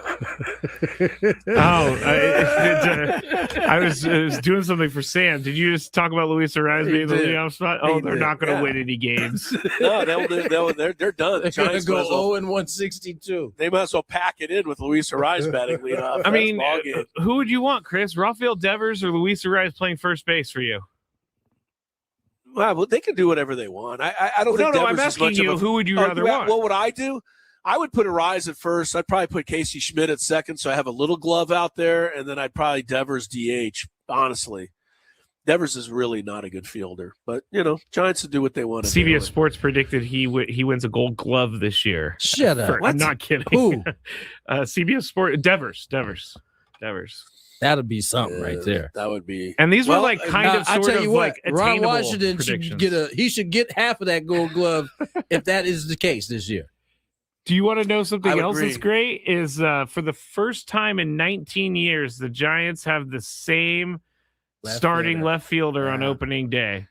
That is crazy. That is crazy. Ramos is a 2-year in a row left fielder. He is. Finally. Interesting. The curse of Barry Bonds has been lifted. And how fitting that he's in the building when it's happening. Yeah. He's like, man, the last time they did that, I was the left fielder. Is Jung Hoo Lee even in the lineup? That's my He's guy. not. He's a left-handed hitter. I don't know why you picked him up. Of all the people you could have picked up that were available. Well, I'm not going with him. You just picked up a platoon player. Like, really? That's the best you could do? And Casey Schmidt is any better? I didn't say to pick up Casey Schmidt. Don't be talking about the Aztecs like that. First of all, Casey Schmidt is on my Casey Schmidt was on my team last year because I'm in a National League only league. You have to have guys like Casey Schmidt. You are not in a National League only league. You have the whole baseball to choose from. I really wish you get out of that league, Chris. Borderline players. Can you tell him this, Tony, please? I really wish you get out of this league, man. It causes him more heartache. You deserve to be in a league that has both leagues in it. I'm just saying. This is ridiculous. It is my one area of heartache every year for sure. And I know it's going to be happening again this year. Real quick, guys, I want to ask about you, right field. Okay. Oh, Lee's in. Okay. You Darvish, though, put him on the restricted list. I read the story, Tony. Am I missing something? This seems like an absolute no-brainer, right? He's not going to play this year. So now you get a 40th roster spot and you get a little more money to spend. Is there any penalty to doing this that I'm missing? I think everything that we hear about you, Darvish, is delayed. You know what I mean? I mean, it's already kind of in place and we're getting the information as the, semantics of it kind of come together, right? I think they've already approached it, including Michael King's extension, as they had the extra money to begin with. So I think this is just a formality, basically. Got it. Okay. I can't wait for the first pitch of the season. I'm sure that there must be some casino somewhere offering odds on whether or not there'll be a challenge of the first pitch of the year. Oh, I bet you could bet on it. You already know. You already know the first pitch of the year. People are betting on that. First pitch of the year. Tap, tap, tap. Give it a little tap, tap, tap, tap, taparoo. We're gonna find out. It's probably got to be at least. It's got to be 25-1, but I bet you it's on the board. You should make that bet, Chris, because you are thinking it's going to be a whole game experience. I think it's going to be a tap fest.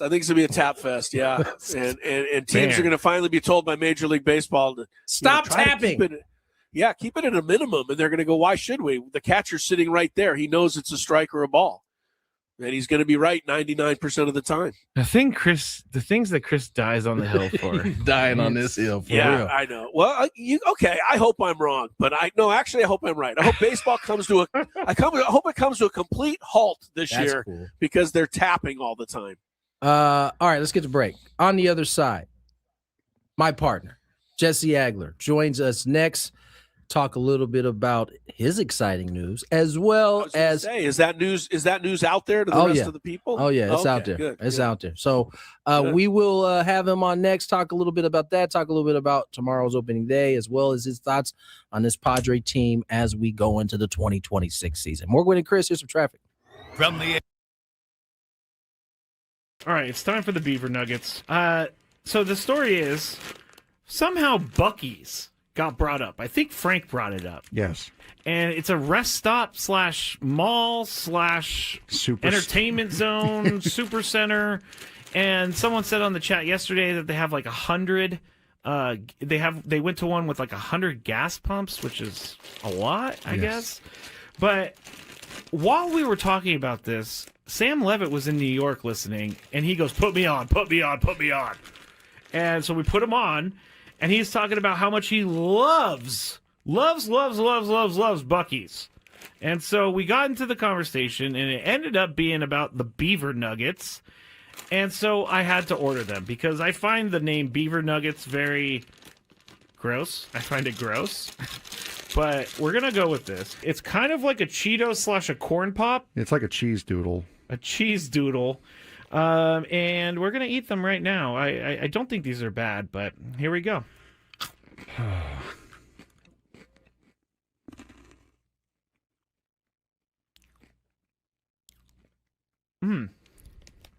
I like it. It tastes like a corn pop. I was going to say it tastes like a waffle, really. It does kind of taste like a waffle. You know what? I'm in. These are good. Yeah, I'm not. You want another one? No, I don't want another one. But yeah, I mean, it tastes like a waffle, like a waffle with syrup on it. It's pretty good. I gotta say. I'm not hating these at all. Actually, they're very good. I like this. The waffle is a perfect explanation. If you've ever had, I'm sorry, I'm talking on the microphone with food in my mouth. But if you've ever had a, what is it? A Lay's potato chip that's waffle flavor. It's kind of like that. No, Sad Fryer says, are they cheesy? No, they're not cheesy at all, actually. They're sweet. No, it's like a hard waffle with syrup on it, with dried encrusted syrup on it. Now, I don't exactly know what the puff is. It could be just fake something. Most likely. I mean, it's like caramel a little bit too. All right, I gotta stop eating these because I will eat the whole bag. I love these things. I'm gonna leave them here though because I will eat this if I go home. It's just gonna be a bunch of beaver nuggets in my bed as I sleepwalk or something like that. All right, it's time for the beaver nuggets. So the story is somehow Buc-ee's got brought up. I think Frank brought it up. Yes. And it's a rest stop / mall / entertainment zone, super center. And someone said on the chat yesterday that they have like 100. They went to one with like 100 gas pumps, which is a lot, I guess. But while we were talking about this, Sam Levitt was in New York listening, and he goes, "Put me on, put me on, put me on." And so we put him on, and he's talking about how much he loves Buc-ee's. And so we got into the conversation, and it ended up being about the beaver nuggets. And so I had to order them because I find the name beaver nuggets very gross. I find it gross. But we're going to go with this. It's kind of like a Cheeto / a corn pop. It's like a cheese doodle. A cheese doodle. And we're going to eat them right now. I don't think these are bad, but here we go.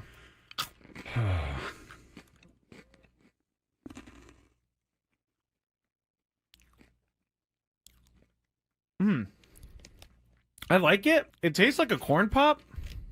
I was going to say it tastes like a waffle, really. It does kind of taste like a waffle.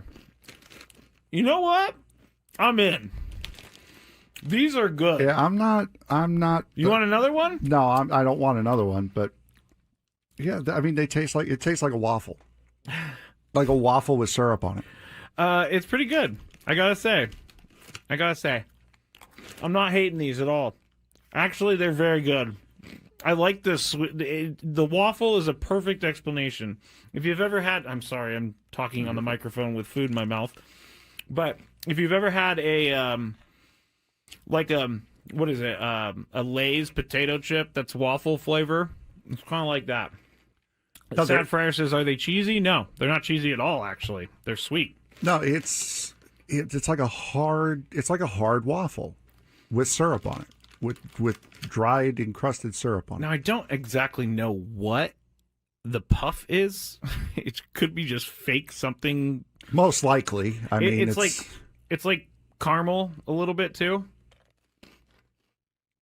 All right, I gotta stop eating these because I will eat the whole bag. I love these things. I'm gonna leave them here though because I will eat this if I go home. It's just gonna be a bunch of beaver nuggets in my bed as I sleepwalk or something like that.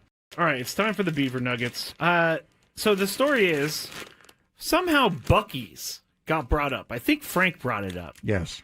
And it's a rest stop / mall / entertainment zone, super center. And someone said on the chat yesterday that they have like 100. They went to one with like 100 gas pumps, which is a lot, I guess. But while we were talking about this, Sam Levitt was in New York listening, and he goes, "Put me on, put me on, put me on."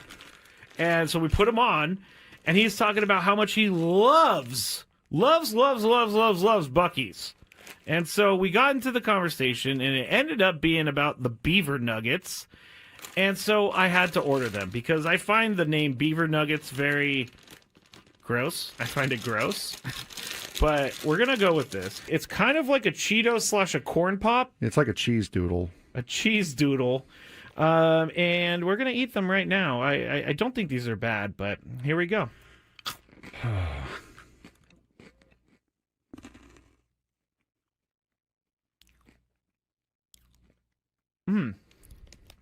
I like it. It tastes like a corn pop. I was going to say it tastes like a waffle, really. It does kind of taste like a waffle. You know what? I'm in. These are good. Yeah, I'm not.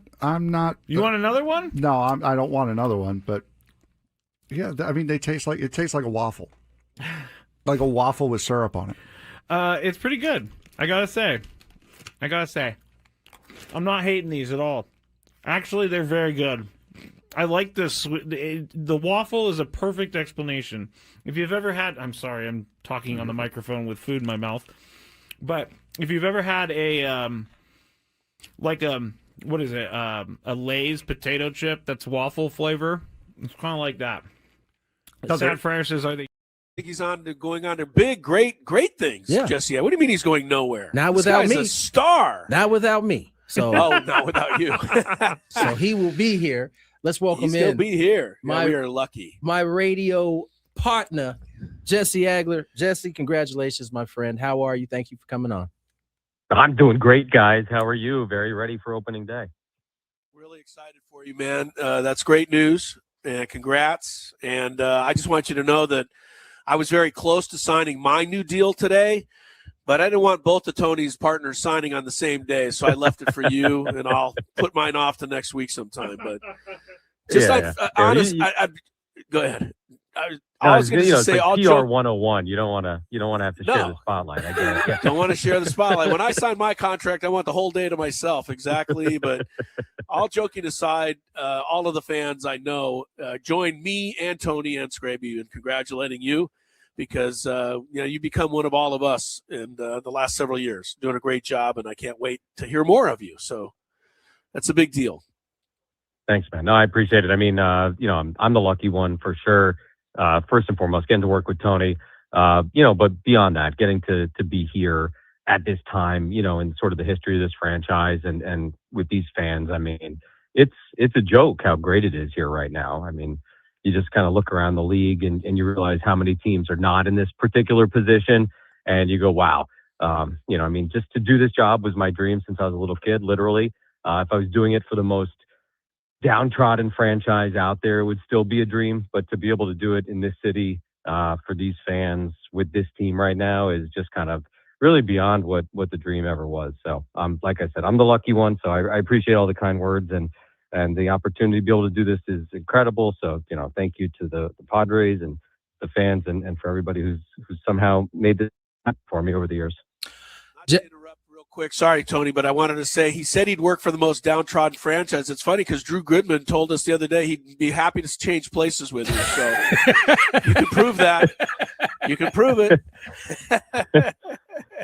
You got to get hazard pay to go to Colorado. I'll tell you what. This is the way the games are there. Like, those guys also get 20% more than anybody else just because of the altitude. Yeah, no doubt. Jess, I don't know how much you've been able to watch of this Netflix production here to start. I didn't get to listen to it with any sound, but at least watching the video, it looks pretty good.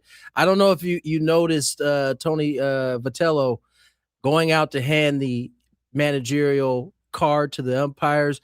Usually the first day both managers come out. Not the case today. Booney decided to send Osmus out there. You think that's could be a trend we see here early? Little christening? That's an interesting one. I don't know. And I haven't seen any of it. I've been running around with the kids, and so I haven't been able to watch it all yet.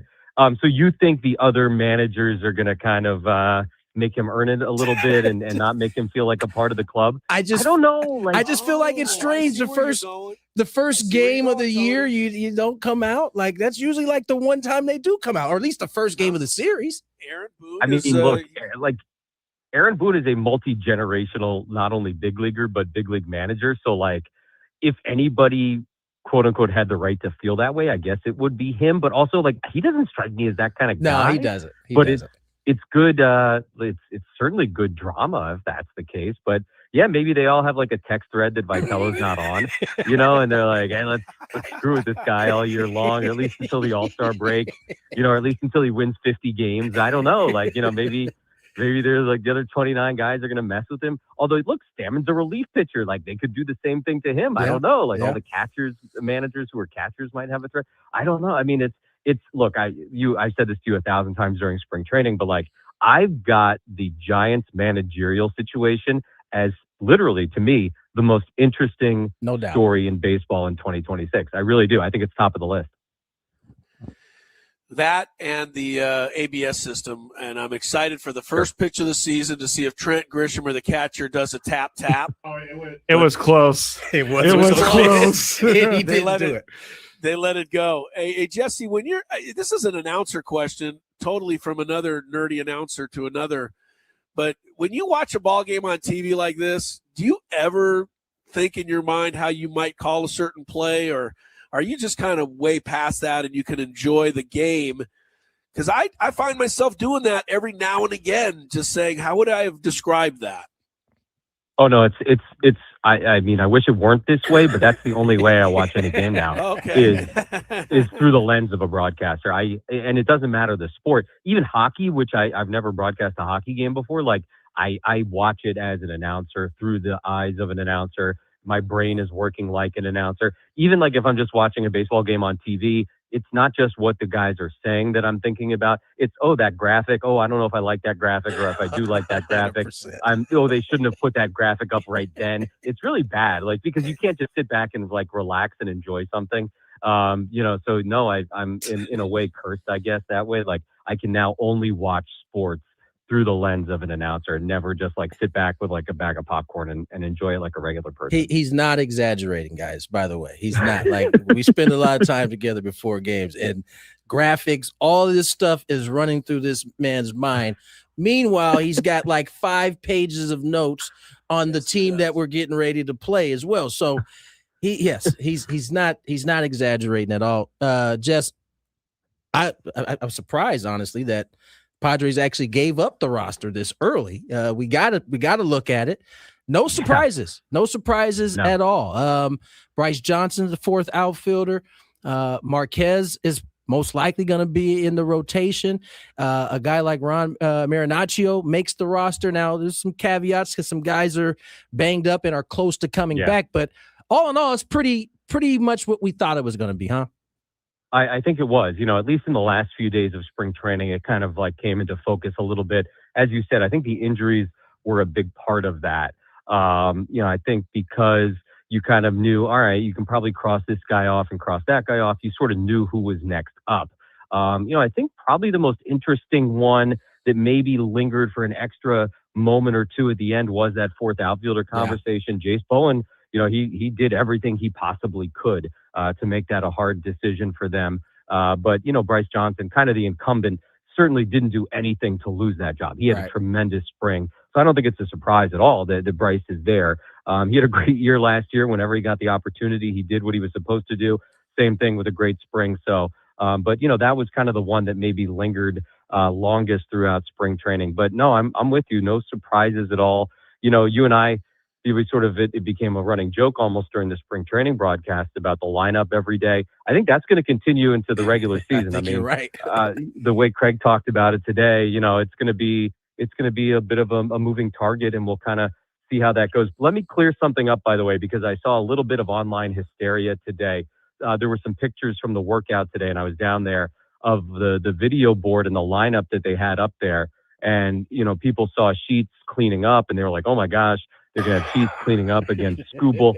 That was the lineup from the last spring training game. Exactly. That was the lineup that was on the video board. It's not the lineup for opening day. I mean, it could be. I doubt that it is, but that was just the lineup from the game on Monday against Seattle. So if we could just put that out there so that people know that. I didn't feel Jesse. like fighting online. Thank you, so Jesse. I didn't want to get into it on Twitter, but just like to blast that into the universe. That was the lineup from the last spring training game. I love social media because it gives us these kind of things. I just got to say, the first 2 batters of the game, there's been 4 missed calls by the umpire. My God. But nobody's tapped anything yet. And I want to just point out, too, guys, I thought this year, because of the ABS, that they were not going to have the box on the screen. But the box is on the screen right now, where the balls and strikes.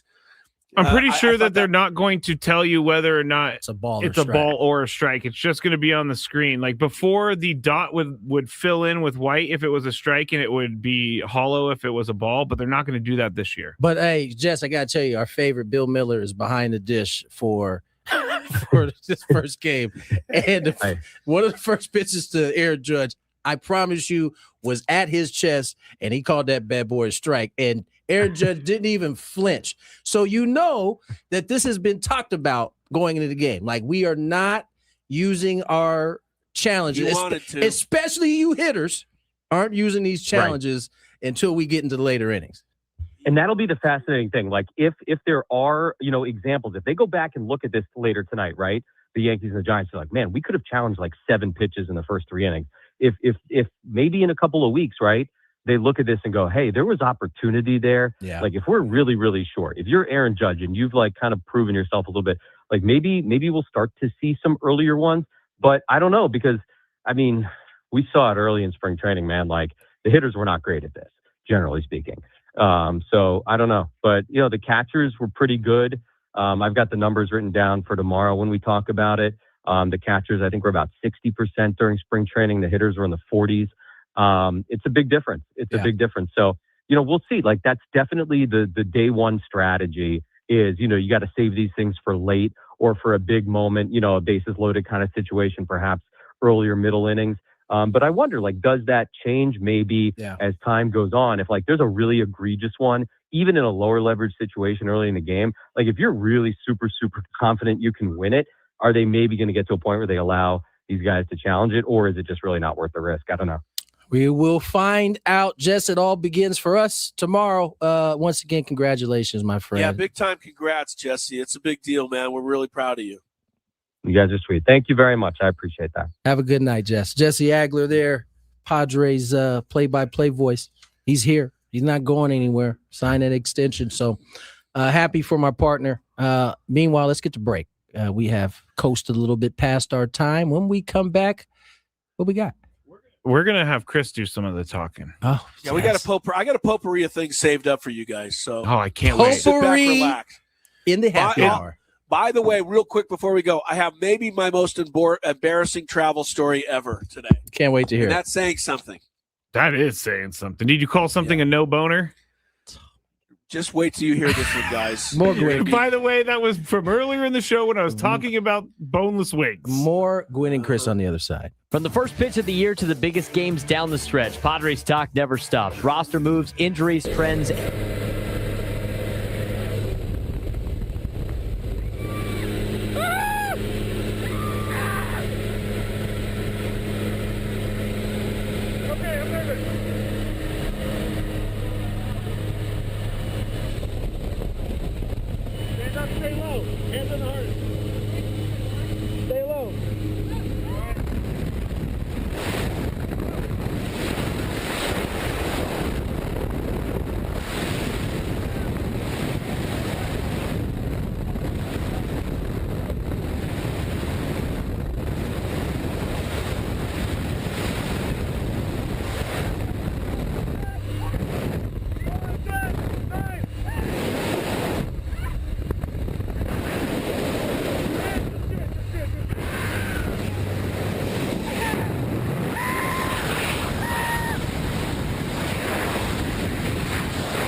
typical tandem student right there. I tried.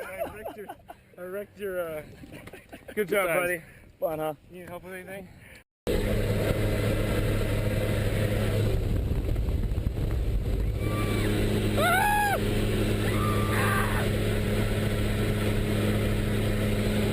Okay, I'm nervous.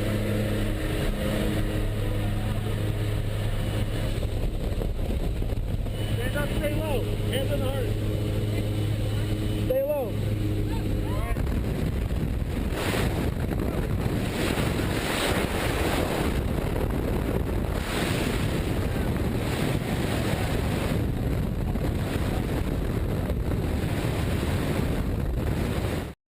Back here with Gwynn and Chris in the Bill House Studios, where we know how. 97.3 The Fan. Tony getting settled over there. Chris is in his hotel room in Kansas. And I can already tell you this. I hate the score bug that they have on this Netflix game. It is extremely difficult to read. What are you talking about? Look at the top of it. Those letters are so small. So small. Listen, man.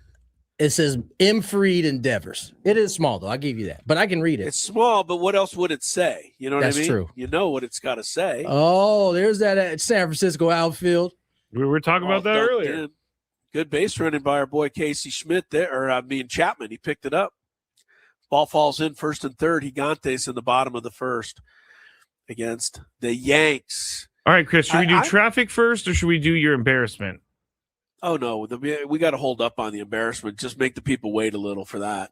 Okay, let's do traffic. It's worth it, though. And then we'll go into something. From the 855 Get Ross Traffic Center. Injured? Demand justice. Demand Jurowitz. 855GetRoss.com. Here's Kelly Danick. Traffic is brought to you by Rivermark Medical. Well, we have a few problems wrapping up our afternoon, early evening drive here. A crash on northbound 163 before Kearneyville Road. That's over to the right shoulder. Also an accident on the Balboa off-ramp south 805. And westbound King Freeway, 2-vehicle accident over to the right shoulder just before the 805. Rivermark Medical is conducting a Rapid 3 study for FlowStant, a minimally invasive device designed to relieve symptoms from BPH. Men 45 or older suffering from frequent, painful, or difficulty urinating may qualify. Learn more at rivermarkmedical.com. That's rivermarkmedical.com. I'm Kelly Danick with Gwynn and Chris, San Diego's #1 sports station, 97.3 The Fan. All right, it's a couple of travel stories here. I'm going to save the best one for last. I am in Lawrence, Kansas, Coma Kansas University. I haven't seen the university yet, guys. We came straight to the hotel, which is, from what I understand, a couple miles from the university. There's no building taller than 2 stories in this whole city. Oh. And in 100 miles around Lawrence, Kansas, there's absolutely nothing. I could not believe the drive from the airport to here. People talk about overcrowding and, people living on top of each other and, there's nowhere to go. Come to Kansas. There's plenty of room for everyone. So that's the point. You have to live in Kansas. Yeah, evidently that is, you're 100% right. And I'm sure that the big news here is this whole Bill Self thing. You're talking about the coach of the Jayhawks being rumored to retire by John Rothstein, who's a pretty good college basketball guy. And he writes on Twitter today that Self was going to announce his retirement later today. And Bill Self refuted that, said, no, I'm not. So there's kind of a crazy thing there. I don't know if you've heard any more than that, Scrape. I think we wait for the next 2 weeks to see if it actually holds or it ends up being. I wouldn't be surprised. Bill Self has dealt with a lot of health issues over the last couple of years. And so no doubt it wouldn't surprise me at all if he decided to. I don't disagree, but even if he does, John Rothstein gets some sort of something for jumping the gun and saying that he's going to announce it today. Yeah, what's with this? Like, can we just let people announce their own retirements? Oh no. We can't do that. God, no. We got to know. Someone's got to get the scoop. We got to break that, huh? But it is interesting that John Rothstein, because you're right, Chris, he's one of the most respected guys in college basketball. So it tells me that he knows something. Listen. A lot of people are getting dirty these days when it comes to breaking these stories, whether you're the most respected or not. Everybody's jumping into this pool of What if Kansas paid him to put up this story so that people want him out and then force him to retire? And then he will retire. I don't know. I don't think people in Kansas want Bill Self gone. Yeah, I don't think so either. Honestly. But we'll see where it goes. But that's the big news here, I'm sure. It's pretty rare that Lawrence, Kansas is the center of the sporting universe, but maybe a little bit today. All right, so 2 things today on my travels. I'm going to start with the good one first. I shared this with you guys this morning, but I really wanted to thank Patricia. She's a longtime listener. She grew up in Mexico City. She's lived in San Diego a lot of her life, and she played Chris vs. the Fans a couple of years ago. Of course, she won. I've never met anybody who didn't win, by the way. Like, no one's ever come up to me and said, yeah, I played Chris vs. the Fan. No, you beat me. Some people will give their record, and it's not a great record, so I appreciate that.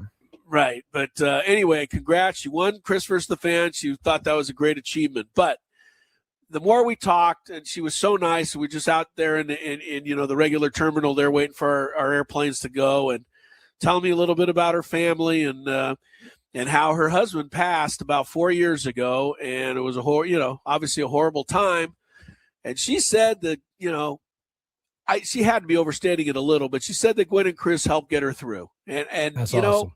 when I hear something like that, I'm like started to tear up a little bit, and and then she said, you guys are so funny. And of course, Tony, she pointed to the day that you fell asleep off camera and we couldn't find you. It was definitely one of our funniest moments. Yeah. And she said, since her husband died 4 years ago, that's the hardest she's ever laughed. So I'm glad that's awesome. Yeah. So to Patricia, and she said she was going to San Francisco to see some family today, but she's such a great listener. She doesn't miss a show. So she's on the app or she's watching or listening somewhere. So I told her we would shout her out. Shout out to Patricia. Yeah, you made our day by telling me that story. That's awesome. So, yeah, that was awesome. It does really actually mean it's funny. Mean something. We were talking to Jason earlier today? Yeah, Jason from Epic Wings. And one of the things that he brought up to Scraby that he appreciates about Scraby is that he is so open about dealing with his addiction. Mm-hmm. And yeah, for sure. It just goes to show you, as much as we are up here having fun, you never know what anything that one of us says could resonate with somebody. For certain people, it's your openness about the addiction. Mm-hmm. Sometimes it's just us being, idiots up here messing with one another. Talking about back at parking. Right. Whatever it may be. We try to keep it light for the most part. There are some times where we got to get a little bit more serious, but that's, I think, why we enjoy doing the show. Aside from the fact that we get along great and we have a great time, we do enjoy hearing that kind of feedback. Yeah, that was really nice. Yeah, thank you so much, Patricia. Now, I've made you wait long enough. This could be my goofiest move ever. Oh, I can't. You know what Dominic on the chat said? There's no passport required to Kansas, so what could this be? Oh, right, because I forgot my passport earlier this year. Yeah, no, it wasn't the passport. We got in. Where was I? We landed in San Antonio. Whoever makes these arrangements, I have no idea. But we went to San Antonio first, and then hopped up over to Kansas City. And of course, when I get off the plane, first thing I got to do is a lot of people do. I got to make a beeline for the restroom. And I walk to the restroom, and there's a bunch of people standing around, and it says men. And I walk in, and I go down one side, and there's no urinals. There's just the doors, the closed doors. No. I go, urinals must be on the other side. So I go around to the other side, nothing but closed doors. I come walking out. Some lady comes walking in. I'm like, what is she doing here? What is she doing here? I walked out, and there was a man standing in front of the letters W and O. And all I could see is men. I walked in. Did you use the restroom? No, God, no. Oh, okay. He ran out of that bad boy. Right. I was like, man, that would have been awkward. No, that would have been awkward. No, I did not. I did not use the restroom, but I was in there for more than just poking my head in. So that was embarrassing. I gotta say, I've done that before on accident. I've definitely done it before. It is such a fish out of water I'm like, get me out of here. The best hope that you have is that no one walks in while you're in there. Because they're going to give you a look. Oh, they definitely are. They're going to give you a look. I think most people will give you the benefit of the doubt. Okay, you read the song went the wrong way, or you read the sign wrong. But yeah, man, this is I got to get out of here ASAP. I think I just surprised the lady so much she didn't know what to say because it just happened. Like she was like, "Wait, whoa," and I was busy thinking she was in the wrong place. What's she doing in here? What's she doing in here? And that's when it all came together. There's no urinals, and there's a woman in here. But I'm like, it said men. I know it said men. So I walked out to see my mistake, and that was the issue. There was a guy standing, and I even told him, I said, "Sir, you're standing in front of the WO." And I went to the wrong restroom. so you blamed it on him. I blamed it on this guy. Yeah. What did he say? Like, did he look like? He said, "I'm sorry." He goes, "I'm sorry," and he stepped aside. Did he look like my man from gosh, what was the Adam Sandler movie? He hit the golf ball. Happy Gilmore. Happy Gilmore. He looked like the big dude from Happy Gilmore. Oh yeah, standing in front the of boss, Mr. Larson. Your ball struck my foot. That's funny. Wow. By the way, Yankees putting it on. Three runs here in the second off of Webb. Logan Webb plunked Jazz Chisholm Jr. right in the ribs. And that's cost him because the inning has kind of gotten away from him after that for sure. All right, so that's kind of my day. I will say that we left I recommend to everybody who's traveling, we left at, I believe, 5 a.m. today for an 8:30 a.m. flight, which seems idiotic to me, but that's what they say. The lines and everything are like that. We got through pretty quick because we got there so early, but I do recommend because there aren't a lot of TSA agents working there. Obviously, none of them are getting paid. I thanked everyone who was there for being there. But, the airports are definitely not the best place to have to be right about now. So how long did it take you? We got right through. But we got there at 5:25, Scraby. We were 3 hours before. Oh, my gosh. Plane. So you just had to sit there for 3 hours? That's okay. I wouldn't have ran into Patricia otherwise. So that's true. Looked at it from that perspective. But, yes, we did have to wait 3 hours for our plane to leave this morning. So. That is brutal. Man, the Giants are playing terribly right now. They're just throwing the ball away. They just got 3 runs put on them. I will say this: there was a bouncer up the middle that I think a lot of second basemen might have got to. No, stop it. No, you say no. He was playing over at first base almost.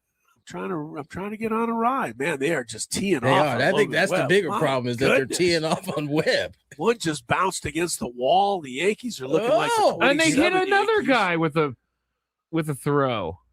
Was that who's that running right there? Trent? Five Trent. runs. Yeah, Trent Grisham just doubled off the deep. He might have just got a concussion too. What is that? What's the ruling on that? If you're a base runner and the ball hits you, is it just nothing? Nothing is live. Because I thought sometimes you could be hit out off your helmet. Not it. I say if the ball's hit. Okay. If it's thrown. Oh yeah, you almost want it to hit you when you're diving into a base because then it always bounces away. Trent, you headed my direction, brother. You might as well go ahead and cut that off. Tony's talking about Trent's hair. His alleys is back there. Oh, you mean the receding part of it? Yeah, man. Well, hey, it happens to the best of us. Yeah, trust me, I know. I ball hit. You, Trent. You know who hasn't gotten a hit so far, Chris? Neither of our guys have gotten a hit yet. I didn't know who you picked. Jung-Hoo Lee.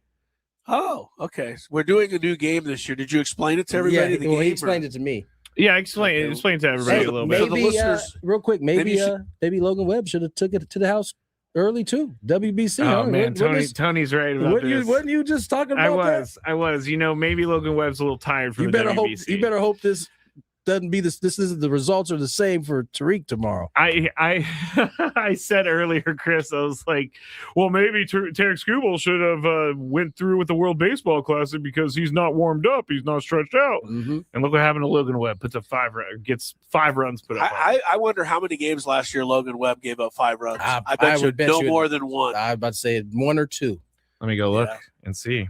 And Aaron Judge is up now, so it could get worse for Logan Webb before it gets better. Well, he's going to give him another run, I imagine. He's going to get this run in on third, less than 2. We got a couple of moments here, guys, with the final Sweet 16 starting tomorrow. What couple of games are you looking at, Tony? Anything jumping out at you? These? I'm sorry. Judge almost challenged there. It was another high strike, and his hand started to raise, and he's like, "Nah, I ain't gonna do it." He's obviously been told he can't do it. I mean, even at a 5-0, he's like, "Nope, I better save it just in case." He wanted it. Are there any games that we're looking forward to? No, which ones are you looking forward to? There's 8 great games, I think, the next 2 nights, Sweet 16. But what games stand out the most? St. John's Duke. That's Patino. the one I want to go. Yep. That's going to be fun. I mean, I hate to root for Patino because he's not my all-time favorite guy. But when it's Patino against Shire the Crier, that's an easy one for me. I mean, I root against Duke every chance I get. I'm just sorry. Yeah, I think everybody does. You know who doesn't root against Duke? The referees. They never root against Duke. No, they don't. They are the all-time team when it comes to getting calls, I would say. And TCU fans will agree with me on that game last Sunday. I think you got to watch a little. I think Iowa and Nebraska is interesting. Those are 2 teams in the Big Ten playing each other. And, Nebraska's never won a game before. Now they're a game away from the Elite 8. Michigan State, UConn. It's some great games. I mean, college hoops. The tournament is still fun. It's just the NIL, everything around it drives you crazy. Yeah, no doubt. Logan Webb, by the way, gave up 6 runs 3 times last year, but that was the most he gave up for the year. And it came in like. And by the way, Aaron Judge did not get the runner in from 30. He punched. Man, that guy's striking out at an alarming rate right now. That's pretty good. Alarming rate. That's gonna do it for tonight. Scrappy Chronicles. That's right. Up next, we're gonna talk about which baseball fan gets the fattest during the year. I found a study on this. Oh, I know where that's gonna be. Happy opening day eve, everybody. Have a good night.